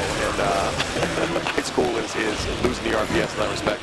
Yeah. Ooh, tricky. Yeah, they both super duper respect each other right there. Yeah. The Icecool probably needs to make something happen here. Nice air dash. That's what I want to see. Here we go. Yeah, they could have used the spin right there to get a combo, but this is super respectful. Tries to throw, gets jumped out of overdrive. Overdrive through the overhead. Oh my goodness. He's going to get the hit with the 5B right here. Yeah, you have it. No, but it's okay. He's going to get plenty of damage. Get the spin into a another combo. Yeah, almost dead anyway. Wow. Yeah, didn't even beat the EA right there. You're not kidding. 5B, IV's the second hit. We're going to respect that. Yep. Caught by the low. This could be the turnaround that Monarch needs. Yeah, it gets crossed up. Dog. Mars just had to block through it. But doesn't block the overhead. Has overdrive available, so time's not going to be necessarily a factor here. But not enough damage to kill, most likely. Does need to overdrive. Oh, he jumped right into that Monarch. Yeah. Again, staying so cool at all times, right? You know, just knowing that, you know, if they jump away, I probably think that if they think they can jump away, they're going to be able to time me out. But no, I'm already there with the anti-air. Yeah. Monarch's always thinking 2 steps ahead. That's why he's one of the best. All right. Perfect. We are going to be right back. We got a little technical difficulties we got to take care of, but don't go anywhere. There's going to be more top 8 qualifiers for BlazBlue Centralfiction coming right back at you.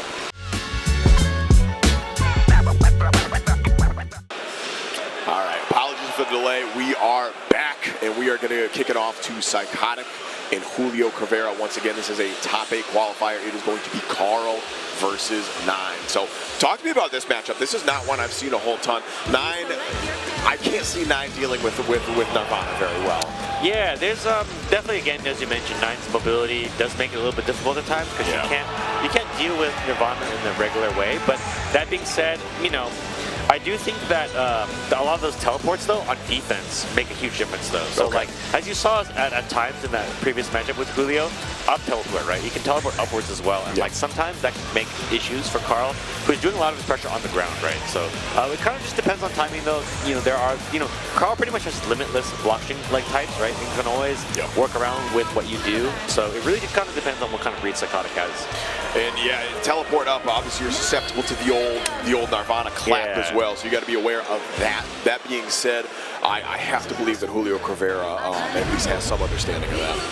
Yeah, we'll see what the decision-making goes with here. And, of course, Carl, limited health, right? And also, like, in a straight-on matchup, you know, 9's normal just absolutely dominate against Carl. So, like, you know, if Nirvana's off, pretty much, like, you kind of expect Carl to just completely run away. Because most of the time, he can't really directly contest 9's, like, massive normals. Yeah, she's got some good zoning options too. I mean, we saw juliocrivera making it work pretty effectively in that match against Rachel. I don't know. It's hard to bet against Carl, but at the same time, I've been watching juliocrivera long enough where, like, this dude's kind of cooking. Like, I've been consistently impressed by the 9 play throughout the last couple of years, to be honest. Yeah, I think it can go either. Really, can go either way. Kind of just depends on timing for a lot of the situations. You know, 9's offense is very plain, like just mostly just overheads from that rock. But you know, just how people change it up, right? Using like the other overhead and RCing and things like that, right? Can really do things like that. And the other thing about this matchup is that Navy pressure, that overhead I just mentioned, can kind of annoy Carl at full screen, right? Because it tracks where you are. So. If Carl's just trying to get started with something in the corner, like getting behind this fireball, for example, Navy pressure at times can just really annoy him. Yeah. Just like that. Whoa! Yeah, you called it. All right. Early hit here for juliocrivera, slight life lead, and neither player really willing to commit here. Oh. Gets dashed right into that. Gets tagged low. Okay, gonna spend the burst right here to try to maintain the corner. Have to be aware of Nirvana right here. I like the Amethyst uses, and overhead just hit the raw. Overhead, overdrive through it. Ooh, just launches EA. Just EA right through that. Not a bad decision by any means, and now you get an opportunity to get Nirvana back and try to get out of the corner here. Whoa, all right, I like the teleport right there. I will not interact with that potential falling button. Let's see what they do here. Another Navy pressure gets blocked. But again, like, you know, like right now, 9 has no spells, but you can get spells by hitting Nirvana as well, right? But you don't want to overcommit there, because, you know, Carl can come save his sister. Ooh, anti-air trade. It's going to be really good. He's going to flip the life rolls. Navy pressure into overhead. That is so tricky from Julio. I really like that. Because even though it's just an overhead into an overhead, people just get tricked by it. Exactly. Every time. Because they think it's over at that point, and then, you know, another one comes, and they're just not ready for it. And then once you do adjust, that's when Julio starts layering in the lows right there. Yeah, this cat does a very good job of having a difficult to deal with offense. Oh, my goodness. All right. That could have been a lot worse counter hit air to air, but Psykotik, unfortunately, not ready to get that conversion going, and now you are going to have to block this 9 pressure in the corner once again. Ooh, there it is. Yep. Just that pressure. It's very calm, very, as I mentioned, like, when Carl's blocking or being hit, a lot of Nirvana things don't come out, right? Unless you're in overdrive. All right, gonna burn out most of this timing right here. No, that could be bad. Are we gonna see the EA? I don't think so. Yeah, just gonna go for the corner steal right here into the setup, I believe. Ooh, yeah, like I mentioned right there, you can teleport through some of those setups. Oh yeah, a little cross up. We're ready to block that though. No anti-air. Sets up the fairy, but jumps right into that. There it is. Yeah, the old hand clap itself. Oh yeah, that up teleport. All right, that looks like a little throwback action, huh? All right, let's go, Julio. Active flow activation has overdrive on deck if necessary, but Psykotik is going to build that burst back. Yeah, has a rock stocked up. There it is. Boom. Instant burst, yo. We are ready. Ooh, okay. Yeah, went for, thought it was going to be an up teleport, so Psykotik tried to meet it with an air throw, but it was a forward one. Yeah. And with that little challenge right there, Julio is going to take it. That was a quick game one, I'm not going to lie. I expected Psykotik, well, no, that's kind of what we saw last time, right? Psykotik kind of got ran over in that first round, had the adjustment, and was able to claw their way back. So, I don't know, like I said earlier, it is hard to bet against Carl, and this cat proves it pretty much every day. See what adjustments they make here. But I think it was, Nine is playing this matchup quite well. Yes. They've been tied by Confoco a couple times, but right there, that huge normal right there is really good against Carl because Carl really doesn't have like a good air dash in that situation. So just that kind of approach gets completely stifled. And with DP to challenge as well. Any move you can throw out there hits diagonal. Oh, nice awareness. But didn't have to confirm, but that's really good awareness to just avoid that fireball. Yeah.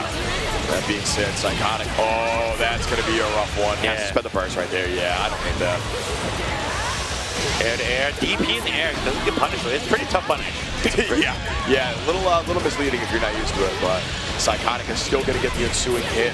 Dog Eater is starting to wear down, so if you block this out as Julio, you got a bit of a chance here. Yeah, good challenge. I like it because you probably expected a throw from Psykotik to punish that perfectly. And that's going to be the super. It should be enough to kill. No! Yeah, needed to get all the hits and then RC and Navy pressure to kill, but unable to get it, unfortunately. Yeah, a little miscalculation right there. Ooh, the fireball is ready. That's going to cost you right there. Is this? No, it's not going to kill, but the DP is going to do it. Juliocrivera not letting the fact that it got baited deter them. Going to be able to put themselves on set point. Good stuff. Yeah, that's the thing, because you do have to deal with 9's teleports, and because you're thinking so much about the teleports, you get tagged by DP. Yeah, exactly. I'm saying, though, that's the mind game. Julio is so good at making you think about a couple different things, and then just, yeah, that's safe. Well, safe except for against EA. Yeah. Yeah, the second time we've seen Psykotik rip that option, like, definitely looking for it. Okay. Ooh. Yeah, overhead blocked. Not that one, though. That one got blocked. It's just a game of catch, right? Yeah, and I love the usage of Amethyst right there. So Amethyst is a slow projectile. Doesn't have that many uses in a lot of matches, but in this one particularly is really good at catch and roll. And another overhead. Beautiful. Relentless harassment from Julio, able to take that game. All right, so that is going to set up a bit of a silly matchup in losers top 8 qualifiers. We are going to see probably Relius versus Carl. We're going to have the Grover matchup. Don is going to have to face off against Psykotik falling into losers while Julio graduates to top 8 winner side. Yo, big shout out to Juliocrivera.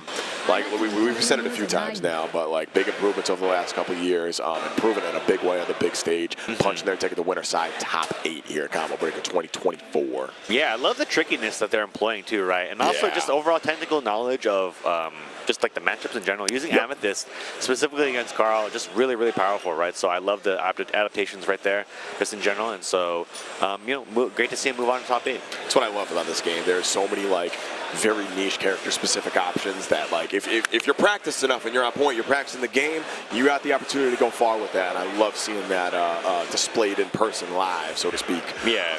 And next up, we're going to get one of our other Canadian players here. It's going to be Kyros versus Mastfam, I believe. So this is. Oh, wait a minute. Wait a minute. Does that mean Kobe beat Kyros 2-0? Yo, I thought we were going to see that one on stream, bro. That's crazy. All right, that's fun. So this is still going to be a top 8 qualifier. Mastfam, we were talking about Mastfam a little bit earlier. They took off Xiei in the ARM, so beat one of the other Rachel players we just saw. No way. Tager? Yeah, I think I heard there was a secret, like, cool Tager player at this event. That's right. There's always one of those Tager cryptids out there at all times. So you just gotta be ready for it. 100%. Yeah, this is one of those characters, if you don't know how to fight against, you are going to get gapped in kind of a rugged way.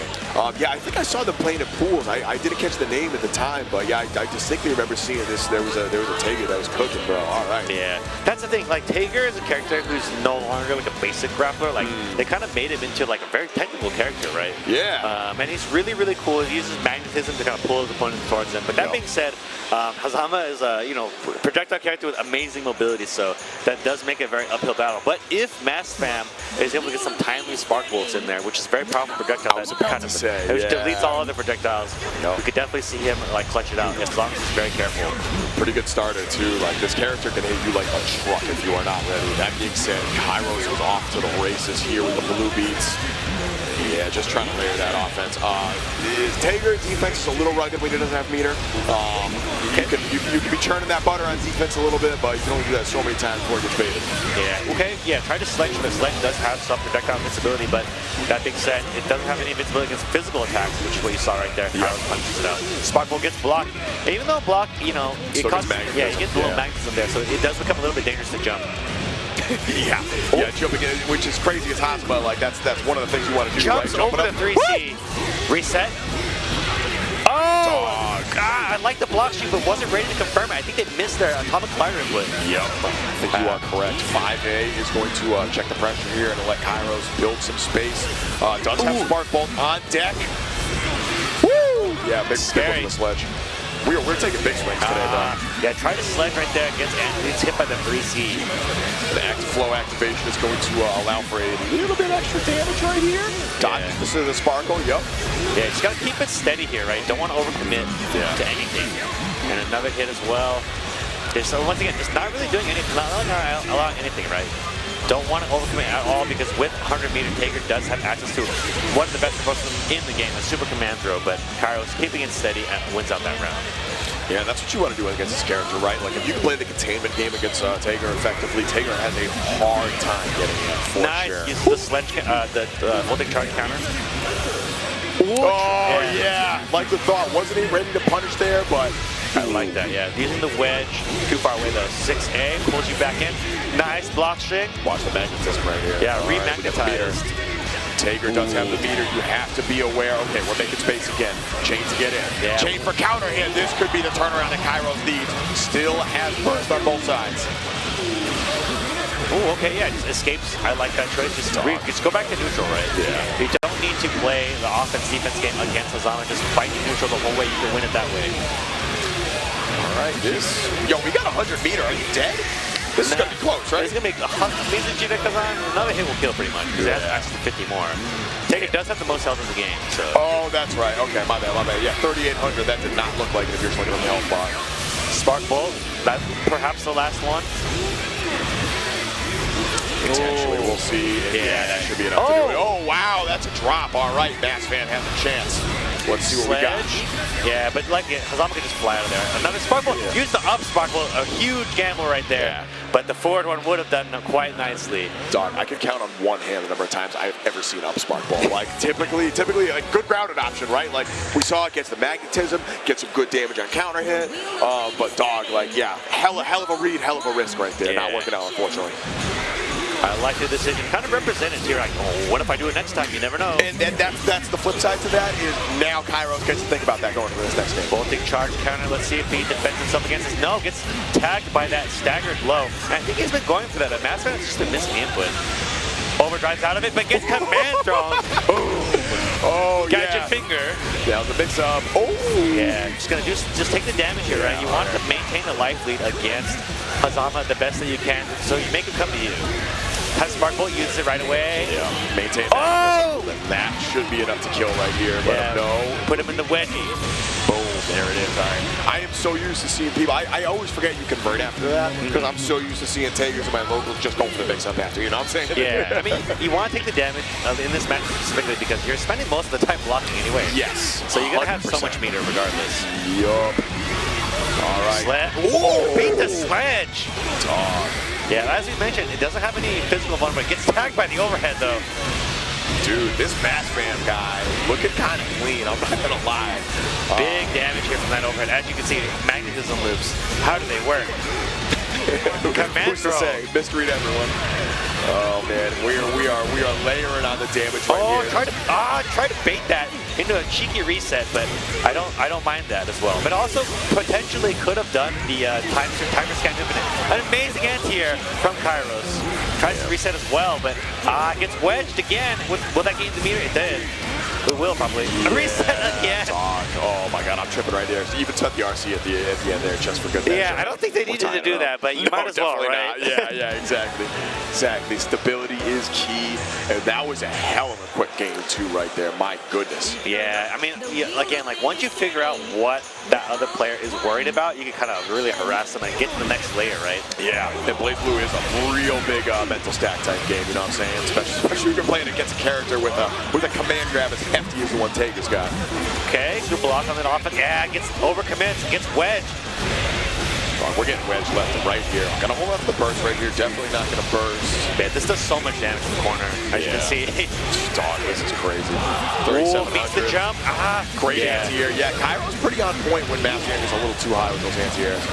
I like it. 100 meter to spend, or excuse me, 50 meter to spend if you choose to use it, but I don't think, you're just gonna have to just get out of there, right? Agreed, yeah. 6C. It's actually physical in some games. Gotta watch out for Sparkle here. Definitely an option if we are going to get the hit coming off the chain. Oh, missed that. Yeah. Tager's backdash is one of the best in the game. Has so much action. Oh, there's Sparkle. Dog, what do you think? No, potentially could have spent overdrive right there, but we got 100 meters. Those gadget loops are so cool. He can go for the infinite here, and I think we're gonna see it. No, I think he's gonna timer scam him out. Yo, you're vile for that, bro. I have never seen that offline before. Let's go. Oh, he dropped it. Yo. Oh, and he gets after him. TRM, bro, 100 meter. Is this gonna be enough to put Mastfam on the ground? I think he might be alive. I think you're right. RC. Just barely. RC trying to do the follow. No, not enough. He's got Sparkle. You gotta watch out. He goes for the up for the up one again. Brother, what are we doing? Just needs one hit. He gets the hit. RC's it, but he drops the couple again. I'm tripping so hard right now, man. Mastfam, oh, if you clutch this out, the overhead. A sliver left. Mastfam able to clutch it out. Yeah, both those cats laughing it up right there. It's getting too crazy. You gotta brush that round off and say, time to lock in, bro. Mastfam on set point. It's too much. It's too much to handle. Yeah, especially in loser's top, or not even loser's top 8. This is for your tournament life. Okay, another combo for Kyros. Just trying to keep composed here. Gets a hit, yeah. Two-way starter, gonna spend the perks to get out of the corner. Yeah, if you're Mastfam, you got a round to work with, right? So you can use this round to get more burst back. 100%, yeah. But we see that, okay, had to block that. Blocks that again, reset that magnetism. A lot of magnetism resets here. There it is. We are finally out. Tries to anti-air, but it gets totally dumped by that. 6A does beat projectiles as well. Jumps out of the command throw though. We are scrambling. When you're scrambling against Tager, that is one of the scariest things to do in this game. My goodness. Oh! There it is. That's what I wanted to see.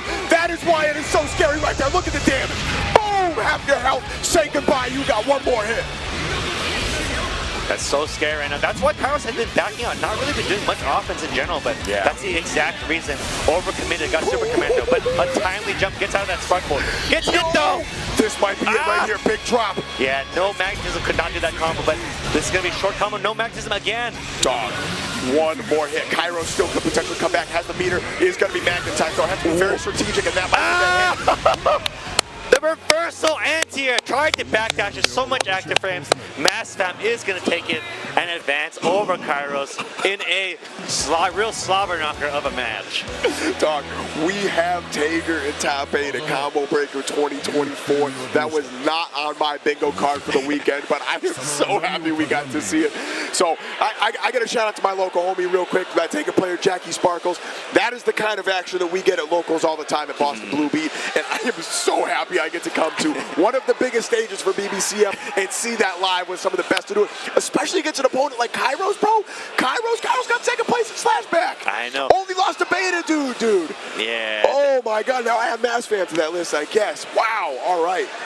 Dog, so we got some more top 8 qualifiers coming up right now. Icecool is going to be on the stage once again against Yuri. Going to be Susano'o versus Litchi. Okay. Yo, that correct me if I'm wrong, but that sounds like a bad matchup for Susano'o. It definitely can be, right? So as we saw in the previous matchup, that staff just flying around makes it so hard for Susano'o to really get started. Yeah. But, you know, you can never count Susano'o out, right? If he hits you, he can kill you, right? Yes, so 100%. that absolutely can happen. Susan damage is not to be trifled with, much of the same way that we saw in Tager. Maybe not to that much of a egregious extent, but we have seen Icecool rip some big damage combos on numerous occasions. Yeah, and the other thing about this matchup is that Yuri might get a little antsy and like launch a DP out there, right? And, yes. And like when you do that against Susano'o, that round could be over. Yo, we have, I don't know if this is going to be considered an upset, but little losers, a bracket update for you. Kinari 2-0 over Play Guy is going to be facing off against Ruka to make it to the top 8. Okay. Wow. All right. Yo, dude, this is going to be one of the craziest top 8s. Like, I was looking at top 32 before this, and you can just go right down the line. It's a who's who of, like, who could be in top 8 on winner's side, basically. Yeah. I am over the moon right now for this. This is going to be a hell of a day for BlazBlue fans. Yeah, and I do believe this will be the last match of this pool. The rest of the top 8 will be done off stream. Top 13 will be done off stream. Oh no, I'm hearing. No, we got more? Yo, all right. I'm never going to say no to more BlazBlue, bro. Let's go. Oh, so we are going to show all the losers qualifiers. Thank God. So we're going to get the Puppet Character Showdown. Although I will say Don might have a counter pick. Are we getting into it? It's not a button check? No, it looks like they're going right for it. All right, let's go. Early overdrive.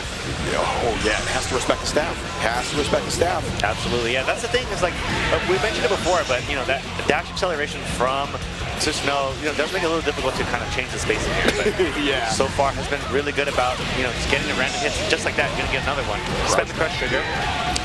I get a work crouch confirm right here. Yeah. Yo, yeah, spin the Grand Viper for all the way to the corner. Get some more unlocks too. And we have almost all of them ready. Icecool is in the zone right now, running the offense. Counter assault to get out. Yuri says, nah, I gotta play 2G. Yeah, calls the stat back, uses it, and gets DP'd for troubles.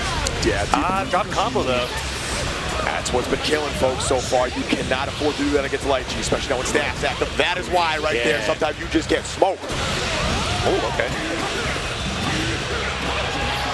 Big combo here for Uri, but drops it. That staff was just very untimely because that corner spacing. Yeah. Stone could potentially kill off his next hit. No, drops out of active flow. All right. Icecool gonna build that burst back too. Still sitting on a good amount of unlocks here. Trade, but Uri fires again. Big chance here. 20 seconds left. Yeah, just getting caught by these random staff hits there. It's starting to add up as 13 seconds remain on the clock. Overdrive is available, so if they can get a clean hit, it doesn't matter. It's not going to matter. Yeah, overdrive. There's the time stop.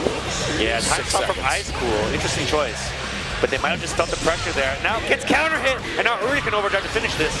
But doesn't drop it. He drops the combo, but does another overhead. Double overhead, still going to land the timeout. Yeah, looking a little scary there at the end, but Yuri is able to close that out. Little sketch. Probably wanted to go for a RC OD, right? Yeah. But then missed it, unfortunately, but able to close it out regardless. It'd be like that. Still only game 1, so like still time to get those nerves out a little bit, but you can't wait too long. This is for your tournament life. Yeah, and then ultimately too, because they won in that way, instead they kept their overdrive.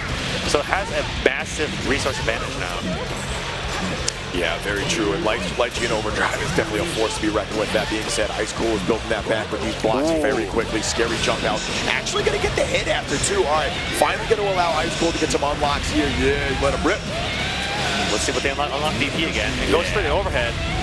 And you may see like a mini DP once they get the 50 meter, right? Because that does beat Litchi's DP cleanly. Yeah. Counter assault again.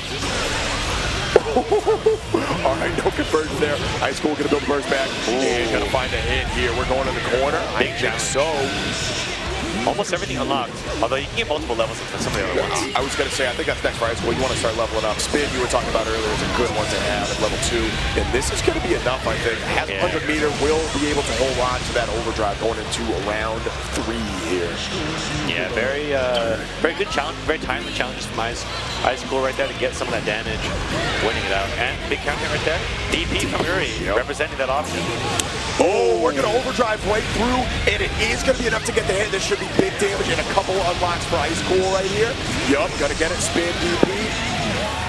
And that is what Icecool's been prioritizing so far in this top 32, is just making sure I have DP, making sure I have spin. And that's why, okay. That 5-8 challenge, really gutsy, but pays out. Cross some stick return. Missed the combo, probably. Uri first to burst. Yeah, that's the second hit of the staff enemy. So that staff, when you have it set in upright stance, hits twice on the way out, but only once on the way down. So that second hit makes a big difference. That is one of the goofiest supers in this game, and I am such a fan, bro. That is top tier right there. Yeah, spend like 15 seconds locked up and then just get thrown for it, right? Yeah, exactly. All right, air to air. Oh, gonna land the second air to air. We do tech throws in this house, yes, sir. Good tech, very, very late. Getting more unlocks here. Tries to RC and maybe try to get a combo there, thinking that it was gonna hit. This is what's scary about Icecool is like, I think the meme is what patient Susano'o players. That's why this cat's so scary. One more hit is gonna do it, but Yuri gets the air-to-air pickup. Do we have the guts to convert? Nice 50 meter. RC, but yeah, the staff wasn't in a good place. Just took the Oki. Gotta spend that meter to continue the pressure too. This is anybody's hit. Oh my goodness. That Itsu cancel. Representing that projectile. Barrier is empty. Now chip is a big factor here. Yeah, I had to spend that counter assault to get out too. You do not want to get chipped. Dog. Nice air to air. Okay, there it is. We're going to finally pick it up. Uri is going to take the first game over Icecool. We haven't seen a whole lot of crush trigger today either. Obviously, that's not always a huge factor at this level. But when you are out of barrier gauge, it is at least an option you have to be aware of. Yeah, and Litchi's character could make you block like a projectile and then go into it. So you know, it's not nothing, right? It could it could appear. It could happen to you on stream at Combo Breakers 124. Well, pretty much anything can happen at that point, right? Yeah, you ain't lying about that. So here comes some pressure, but yeah, right there, Uri, good blocking challenge. Yeah, honestly, like kind of a great trade. That could have been much worse for Yuri right here. Still gonna be stuck in the corner. Oh yeah, Icecool has gotten that hit many times with that specific overhead. Has been going to that well a lot. You know, you probably will see Uri maybe make an adaptation soon, but if he doesn't, he's gonna take a ton of free damage. Absolutely. Icecool sitting on a pretty hefty light lead right here, but is not going to block the crossover. This is going to allow Yuri to get some of this hopeful set play going here in the corner. Yeah, set nice staff roll out. Let's go. No check. Block string into Ground Viper. Seems silly, but it's one of Susano'o's best lows. Goes DPRC into that overhead again. Uri has not been able to block that one in this set. Yeah, not a single time, I don't think. Icecool had 100 meter to play with there too. Like even if you did block that, you would still have to hold a lot of pressure. That is going to be a big counter hit to start things out for Yuri. Oh yeah, look at that damage, son. We are going to clear 4K, I think. Yes, sir. Yes, sir. Ooh, missed the ender though. That combo gets kind of long. It's easy to drop. Yeah. Yeah, especially when your execution is beyond point for Litchi. This character is not for the faint of heart. Like, some of these staff cancels are wrist breaking, so to speak. Yeah, the thing is, like, you know, this game is time-based combos. So the longer time goes, the more unthinkable time you lose, right? So if you delay a certain part of the early combo, it makes the late part drop sometimes. That pressure here from Icecool. They're already not cracking so far, but good counter assault right there. Counter assault, yeah. Yeah, can't afford to eat another hit here. Yuri is going to have to, honestly, might want to try to hold on to that overdrive for next round too, but like, if you get down bad, oh, that could have been much worse. DP to get out, set it up, get the ensuing hit, both players in active flow. Plenty of meter to play with from Yuri. Yeah, disrespected that with an overdrive. And gets another hit here, far away, but has the special moves all unlocked because they are in overdrive. So they can do any combo they choose. Okay. Closes it out with that and tying it up 1-1. So Icecool had the overdrive through that overhead chop, was not able to get the punish like last time. And I was a little worried we might see Yuri come back there, but Icecool was able to clutch that out. We are going to final game. And let's go back to character select. I don't think we're going to see another pick from Icecool, but I do like this decision to just take a deep breath, try to reset the mental, think about the game plan, how are you going to adjust? Yeah, I think it's always good to kind of like replay what you did in that previous match, but also like moving your fingers, right? Sometimes you're just only thinking, you know, you gotta spin your fidget spinner sometimes. Yeah, most def. Yeah, and again, we of course we're not seeing the switch. Icecool is ice cold with Susano'o. Has had plenty of tournament results with this character and is trying to make that happen one more time here today at Combo Breaker. Nice run under right there. Good anti-air from Uri. Started off early burst, yeah. Again, that overhead has not been blocked, so not a single time. That is one way Icecool may be able to win, like steal this game away. And I think being able to pepper that in sporadically is a good way to keep the mental stat game going. You start trying to force that piece. Uri is one of those cats that will be able to adjust. Look, I love the movement from Yuri too, like really just trying to play around, not force the issue with Susano'o. Ooh, big trade here. Okay, here comes the stab. Ooh, oh, what? That's RC. Yeah, got it anyway. Damn, all right. Hell of a situational awareness moment from Icecool there. And is able to take the round off of it. All right, set point for Icecool. This is Yuri's tournament life on the line. Ooh, yeah, I respected that right there. Didn't want to jump back. Feeling the pressure, gets the blocks out of it, but right in the low, and has the sand and spin unlocked. That's the funny thing about this character. Yeah, cool, you block the overhead, you still got more pressure to deal with, baby. All right, Icecool worked out a perfect right here, not quite building that 15 meter. Blocks the crush trigger. Finally starting to represent it, yeah.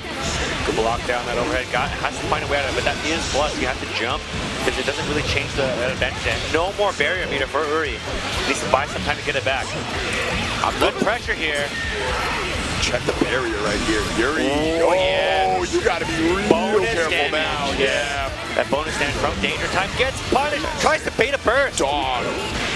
Please just go for the kill here. You have enough of a life lead. Yeah. Tried to bait the burst. Tries to bait it again. Wants it so bad. Yo. Just watch the Twitter clip, right? Yeah. But this may cost them. You never know. It's just gone. Yeah. There it is. I respect going for the overdrive, the burst bait there, because like, what are you going to do? It's your tournament life on the line. Of course your opponent is going to go for it. Of course they're going to try it right up until they don't. Yeah. So I mean, good read from Uri to not burst, right? It worked out pretty well in that specific situation. But you know, what also is going to work well is we're going to take a short break, and then we'll be right back with some more matches. Yeah, we'll be right back. All right, and welcome back to the last two matches before top 8 here at Combo Breaker 2024. This is some intense BlazBlue action as we close out the rest of this block and, you know, shoot you guys into the next block for top 8. Yeah, I haven't been able to take this stupid smile off my face for like the last 2 hours, bro. These matches have been so good, and I am so happy that we got to see Kinari claw their way back from the loser side all the way to this top 8 qualifier. We are going to be seeing them up next, I believe. It is going to be Kinari versus, oh goodness, we just saw the play. That's Ruka, I believe, right? That's Ruka. Ruka S right here. So, yeah, Kinari is known to play Litchi. Been around for a hot minute, too. And, but, you know, we've seen Ruka play quite well with S as well. So it's going to be a matchup where kind of see how that space is controlled, right? So I mentioned before, but, you know, Litchi, when she has her staff, she has 2 different flight paths, right? The up flight path, which hits twice, and the down flight path, which hits once, right? So depending on how the S player decides to move, like do they try to jump and throw an air fireball? Do they stay on the ground, throw a ground fireball? You can really change a lot of how, you know, Litchi approaches the matchup as well. Because Litchi can set her staff like by throwing it diagonally down from the sky, right? So really kind of change up how people decide to do this matchup specifically. And I'll be curious to see like staff positioning for Kinari. That was one of the things I was really impressed with by Yuri. You would see like the staff set and then the micro adjustments with like 623D or whatever the other side was. Like while they're moving their own character, like it's one of those like micro decisions that really separates like the really good Litchi players from like the mid level ones. Yeah. The other thing too is that when you set it forward or backwards, it changes the orientation of the staff too, right? Exactly. So it like changes which flight path you're going to have as well. Because normally you got to use like 5D or 2D to set your flight path in, so but you can't change. Yeah. Anyway, y'all already know this. We're getting right into it here. Kinari off to an early lead against Ruka, trying to get the game plan started early. Yeah, that staff is like, again, when you get close to the corner, the staff interacts kind of weird with the corner, sometimes makes you drop these combo enders. But with that, Ruka does burst on that second hit. Again, setting that staff at the top of the screen, right? You want to see that just because, you know, you can control the space from there. Yeah. Ruka is running into a lot of S is not quite as good at attacking at that super jump height. She does have to commit to a rising jump B to do anything, right? So here we are. This is going to be a perfect for Kinari. Oh my goodness. Ending it in action flow, holding on to the burst in a very good position to take this first game. That Itsu-low has been putting in work for a lot of players. Like, a lot of people have been getting caught just by that straight low. Yeah. And the fuzzy timing for overhead is so silly in this game, right? Because there are so many true, like, guess situations, right? Especially with, like, Rachel, Litchi, these top tiers. When, it's really easy to just catch some of these players that are preemptively ready for the overhead. And that is a hell of a pickup. Oh, no. Gonna get a drop here, but we're still gonna get some overdrive pressure. Yeah, use the overdrive early on here. I like it. Just get another combo pressure string going.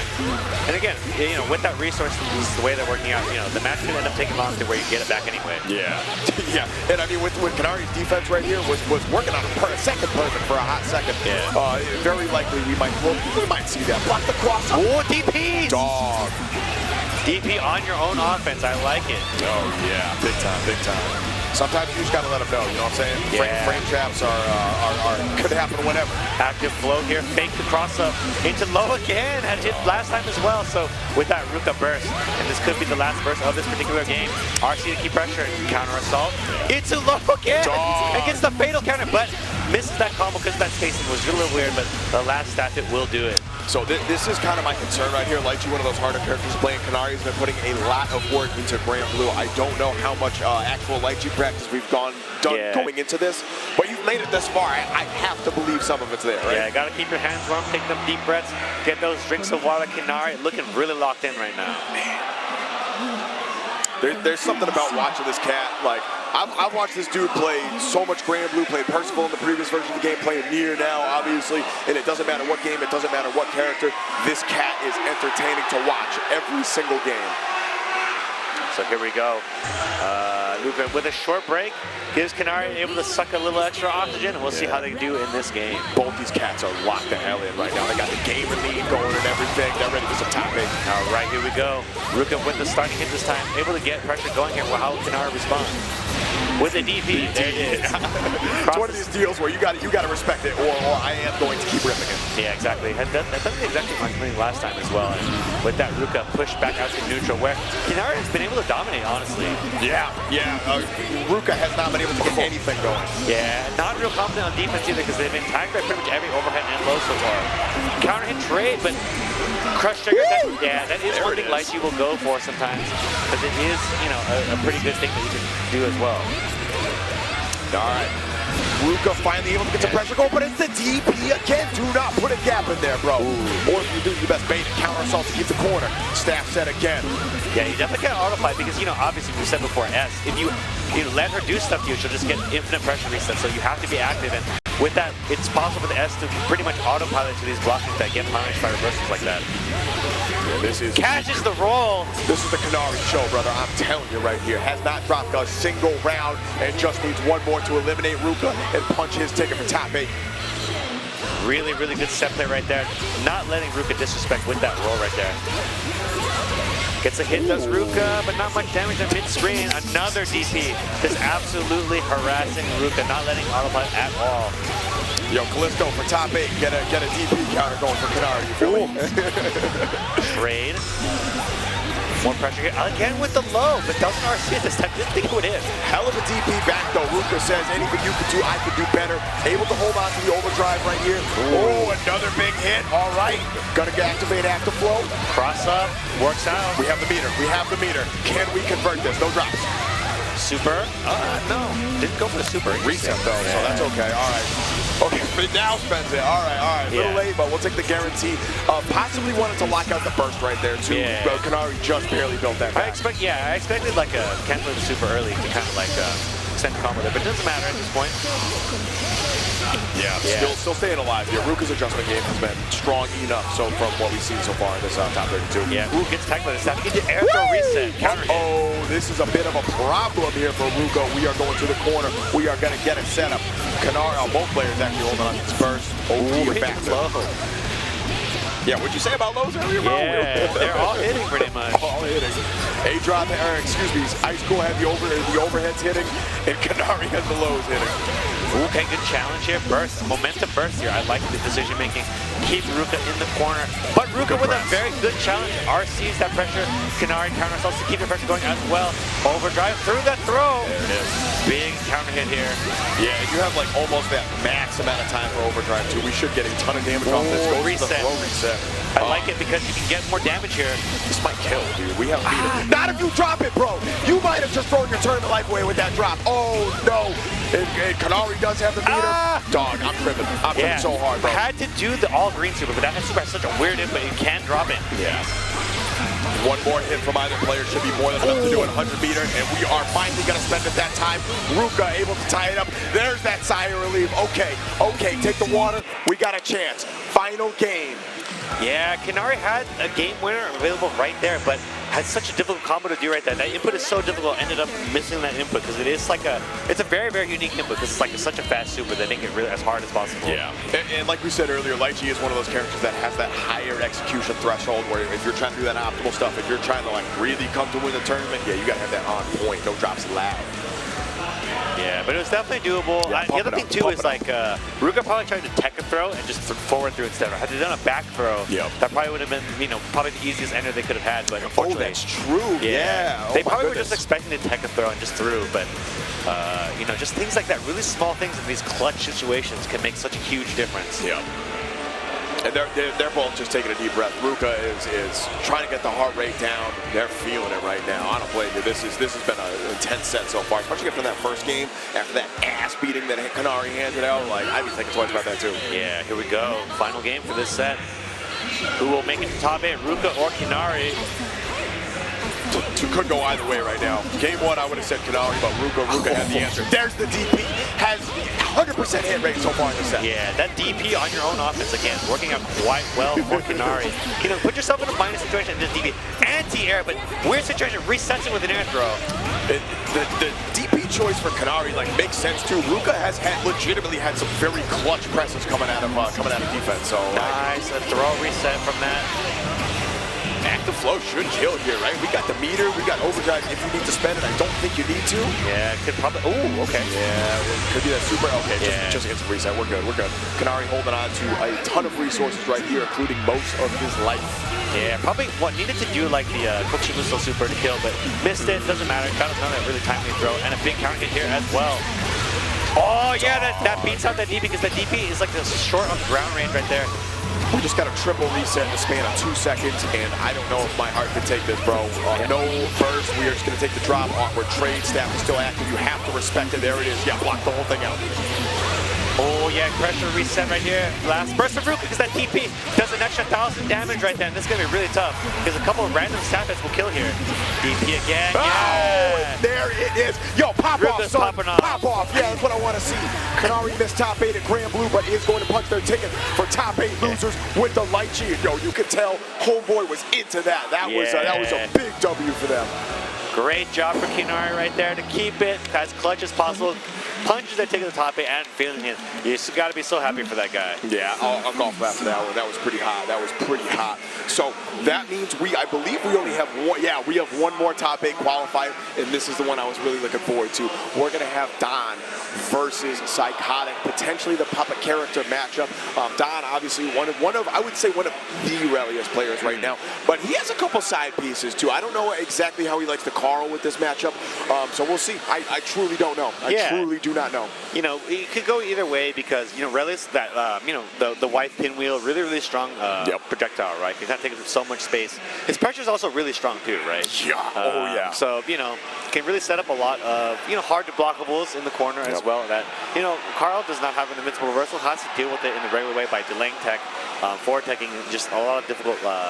It's difficult to get out from an execution standpoint, right? So you could see that, but on the other side too, Relius also has no invincible reversal as well, right? So has to deal with that sister pressure in like the natural way as well. The twirl is kind of fake against it as well. So, but you could twirl through overhead, so that is a possibility. So you never know how that particular interaction will play out. Indeed, both these players are going to be setting up right here. This is going to be a fun-ass matchup, bro. I think so. I have no idea how it's going to go, and quite frankly, at this point, I don't think I care. I'm just ready for a good game, bro. Psykotik, obviously coming down from Canada, really trying to get that Canadian representation going with Kyros out, of course. Oh yeah, that's right. Did I just make that up? No, that's right. That really happened. Mastfam went absolutely, I've been known to spread misinformation on the internet before, so I'm not trying to do that live here, combo breaker. But yeah, like Don is a grinder, right? Really good showing at the Boston Blue Beat Online series. I believe almost responsible for making sure that Monarch was not invited to the finale for the point series. Yeah, like knocked out Monarch, and I think Monarch only qualified because somebody else couldn't make it. Somebody else, yeah. It was like kind of whack, to be honest. But it be like that sometimes. Don has the skills to do this. Can he defend the homeland against yet another Canadian invader? We'll see, bro. We'll see. We're in for a hell of a set either way. Both these cats just kind of hydrated up, waiting on that character. Oh, no, we're already in it. Yeah, there's the fist bump. Ain't no need for a button check, son. We're going right into it, and we are ripping the mains. We are going to get the puppet character match off. Dude, I'm pumped. I was worried about the counter pick from from Don here, but I'm super glad we're going to see this. Get ready for the chaos, kids, because it's about to go down. All right, here we go. Ooh, yeah, tries to twirl that. Does not work, as we mentioned. Like, some of that the twirls do not work against some really specific things here. Overhead, overdrive, yeah. Oh no, you didn't get the bro. Yeah, I mean, you want to do that so you can get more sister meters right there, right? You can finish that combo, but timely anti-air. Yeah. Right, Don just has to hold this whole thing half-life, and that is going to be a little bit more. Yup, there's the burst, goes unfaded. We are going to have a bit of an opportunity right here. Yeah. Here we go. Yeah, Psykotik disrespected that full screen pressure from Relius, which is one of the things that he can do, make you block that from full screen. Block the overhead, he just super right away, but doesn't matter because, you know, Ignis can just make it save no matter what. I like the delay right there, not able to combo off the counter assault, but like potential counter hit situation for Don, and it's going to be the next hit that does it. This should be enough to kill. No, we don't have to beat him. Do we not have to beat him? Oh no. Yeah. Counter assault, here we go. One chance for Don here. It's Crush trigger. Psykotik does have burst right here. Yeah, tried to twirl the burst. I respect the vision, but it did not work out because Psykotik jumps out of the pressure and chip is going to be a factor. But nice, really timely twirl into air throw. Has burst available still, but is going to let it rock. Oh my goodness, a throw reset. And a big burst. Both players have 8 pixel left of health. Dog, I really thought that was it. Don might be cursing himself for leaving the damage on the table. Just put a wall in front of you. Yeah, check the approach if nothing else. You still, no, that was all your meter. Rip. Ooh, 8 seconds left. Chip is a factor here. Has to bear it. And with that low check, does take it. Dog, that was impressive. I'm not going to lie. To be able to hold on with a pixel and still navigate your way out, I'm impressed. Here comes more pressure from Psykotik. Yeah, again, that twirl doesn't always work. I believe you could throw that too, correct? Yeah, you can throw the twirl, yeah. Okay, that's right, all right. I frequently get gapped by Relius online, so I need some reminders, you know what I'm saying? Oh, what a press! Calling out the empty jump low there from Don. Psykotik is going to be taking him to the corner. Still has some meter to play with. Back at you, though. There's the reversal super. Yeah, side switch, yeah. Has a lot of Ignis meter to work with. So with that, it's going to get the setup. Oh, fake the setup into a throw. You'd love to see it. What's the mix-up here this time? Yeah, tried it again, overdrives through it.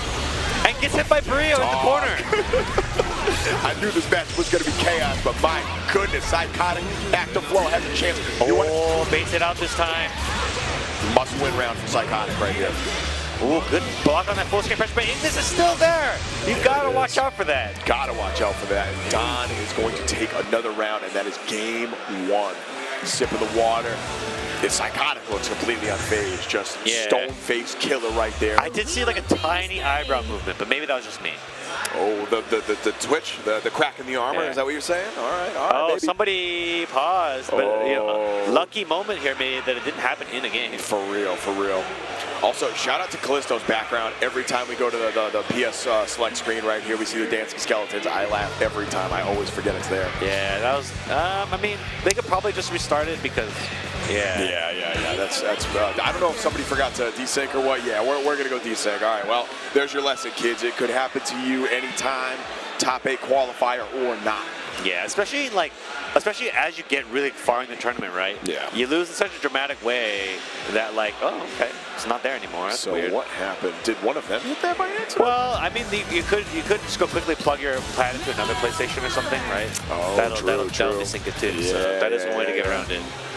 You hit him with the old mix-up, I guess. Mix-up even after you've been eliminated potentially. I don't know. I ain't trying to call it out. But yeah, after that short break, we're back into it. Psykotik down 0-1, but had some really great ones. Down to Pixel for most of those rounds. Yeah, for real, dude. Like Don has just been playing the comeback game right now, which is a little scary. Woo! Speaking of scary, that backdash ain't gonna get caught in the sway after. All right. Gotta hold on to the burst here. We're not gonna see that a little too early so far. We are just going to see the blocks. Yeah, dog gauge is coming out, and there it is. Hold on to the corner, activate your own. Counter assault, able to get the combo with the dog with Jahvahn coming in clutch. And yeah, I ain't blocking those overheads either, bro. That's a hard thing to block. Yeah, a complete reversal from the first one. All right, here we go. That's gonna do it. Yeah. All right, Psykotik gonna clean that up with a perfect little bit of a scramble shenanigans right there, but ain't no thing. We're gonna bring that right back. Yeah, completely different from the first time, which were totally like, slugfest. That one was totally one-sided. Yeah, total 180 there. Ooh, almost get the pickup on that too. Damn. All right, Psykotik. Still working on a perfect. Avoiding even the chip damage right here with the barrier. Has overdrive available. Ooh, jumps out of that at the perfect time too. That was clean.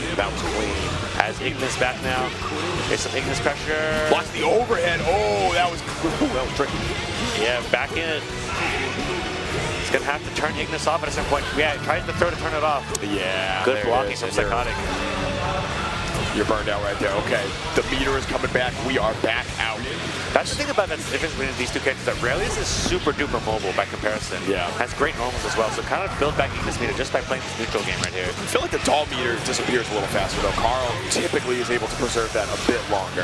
Although that might be a player specific thing. And that was a hell of an anti-air right there. The God anti-air. Not gonna be a ton of damage, but it's the pressure reset that we are absolutely looking for right here. Had to turn off Ignis there, but did not have the opportunity, but managed to keep it. And just by turning her off, you get her back so much faster as opposed to like getting hit. Because like you see right there, if you get hit, the gauge turns blue, you don't build quite as much meter. Yeah. Active is going to be spear from Don, and so is your health. All right, yeah, gonna spend that burst. 100 meter on the side of Don, then spend a 50 on the counter assault, just trying to get some space back. Yeah, only 15 seconds left at this point. You gotta make something happen. Oh! That was a big miss, but 10 seconds left now with no overdrive for Don. It's gonna be really hard to make a comeback here. And yeah, good challenge from Psykotik. Just gonna be able to run out that time and take the second game. I didn't want to jinx it, but I was like, if Psykotik rips overdrive right here, I'm going to lose my mind, bro. I don't think I can handle that. How many times have we seen that? The person in the lead rip overdrive to win. That's true, yeah. I mean, sometimes you just crack under pressure, right? Yeah, and that's how it be. Or sometimes you think you have the overdrive confirmed to actually close it out and not play games with any sort of potential weird interactions, but either way, we are all tied up. One apiece here. This is going to be our final game before top 8. Don versus Psykotik. Winner moves on to top 8 losers. Loser goes home. Okay, we're trying to preserve that Ignis meter. Doing that full screen pressure and counter hit. Able to get something started here. Ooh, okay. Catches the roll. Yeah. That was sick. All right, Don working on a perfect of his own right here. Gonna build a 50. Yeah, has to turn it off. Didn't have any more Ignis meter. So just backs out right here. I'd like to see, use the mobility to build your meter back. However, Psykotik does catches a hit here and pushes the corner. This is the scary thing. Oh, yeah, you gotta block it all. Counter assault. Yeah, gotta check the dog too, it looks like. Yeah, try to get a cheeky, a pressure reset by summoning Ignis. Psykotik calls it out. All right, little sway action there just in case. Block the double overhead. We are going to keep it going. You got one more of those. Okay, yeah, you got to go for the throw right there. Overdrive like out the burst. We got 50 meter. This might be enough to kill, bro. No, not quite, not quite. They're just going to use it to set up this, which is not a bad choice. 2 lows, yeah. Wow, that clash cancel into a roll that didn't get out. But with that Ignis command throw, scary there. Don actually got the counter hit, but wasn't able to get the confirm. He finally is going to able to get that last hit, and this is going to be set point for Don. Psykotik needs to win 2 more or face elimination. Here we go. Early in this round, pressuring with Ignis from full screen. Here comes Relius. This pressure has to turn off at some point, yeah, or you'll go for a throw, right? Jumps out. Stagger pressure coming in. Yeah, we're back a little bit. Crush trigger. Yeah. But broke Ignis in the process, but gets a throw during that time. Smart burst. Yeah. Just take Ignis off the table right here. We are going to get a hit of our own. Psykotik. Fatal counter hit, but resets again. Dog. ARM block blow looks like. It did not barrier in the air, and that's going to be the overhead. Spent the burst again to maintain that position. Back at you. Yeah, counter assault's out, but with that twirl, gets another hit in. Don has to turn off, but Ada's broken right now, so can't really do anything. Can Carl. Has to just wait it out here. Activated her a little early too. Oh, almost able to convert that hit. Not quite. Oh, this is going to be really hard to deal with. Blocks. Doesn't block the overhead. Crush trigger. Is that enough? It is. Yes, it is. All right. That was the must-win situation right there. The fist bump, and that is going to do it for top 32 BlazBlue. Don is your final qualifier for top 8 losers. Dog. this was a hell of a series. Absolutely. And like, this is a really, really good, block right before topic, really setting a ton of amazing matches for you guys, right? As you saw earlier, juliocrivera, really, really strong matches with that 9, like immaculate execution. But Hazama right there, we saw much early in the bracket. Really, really strong Hazama player. Very technical, really, really powerful things. I've been told that like this is one of their like best placings so far, so congratulations to them. Monarch, of course.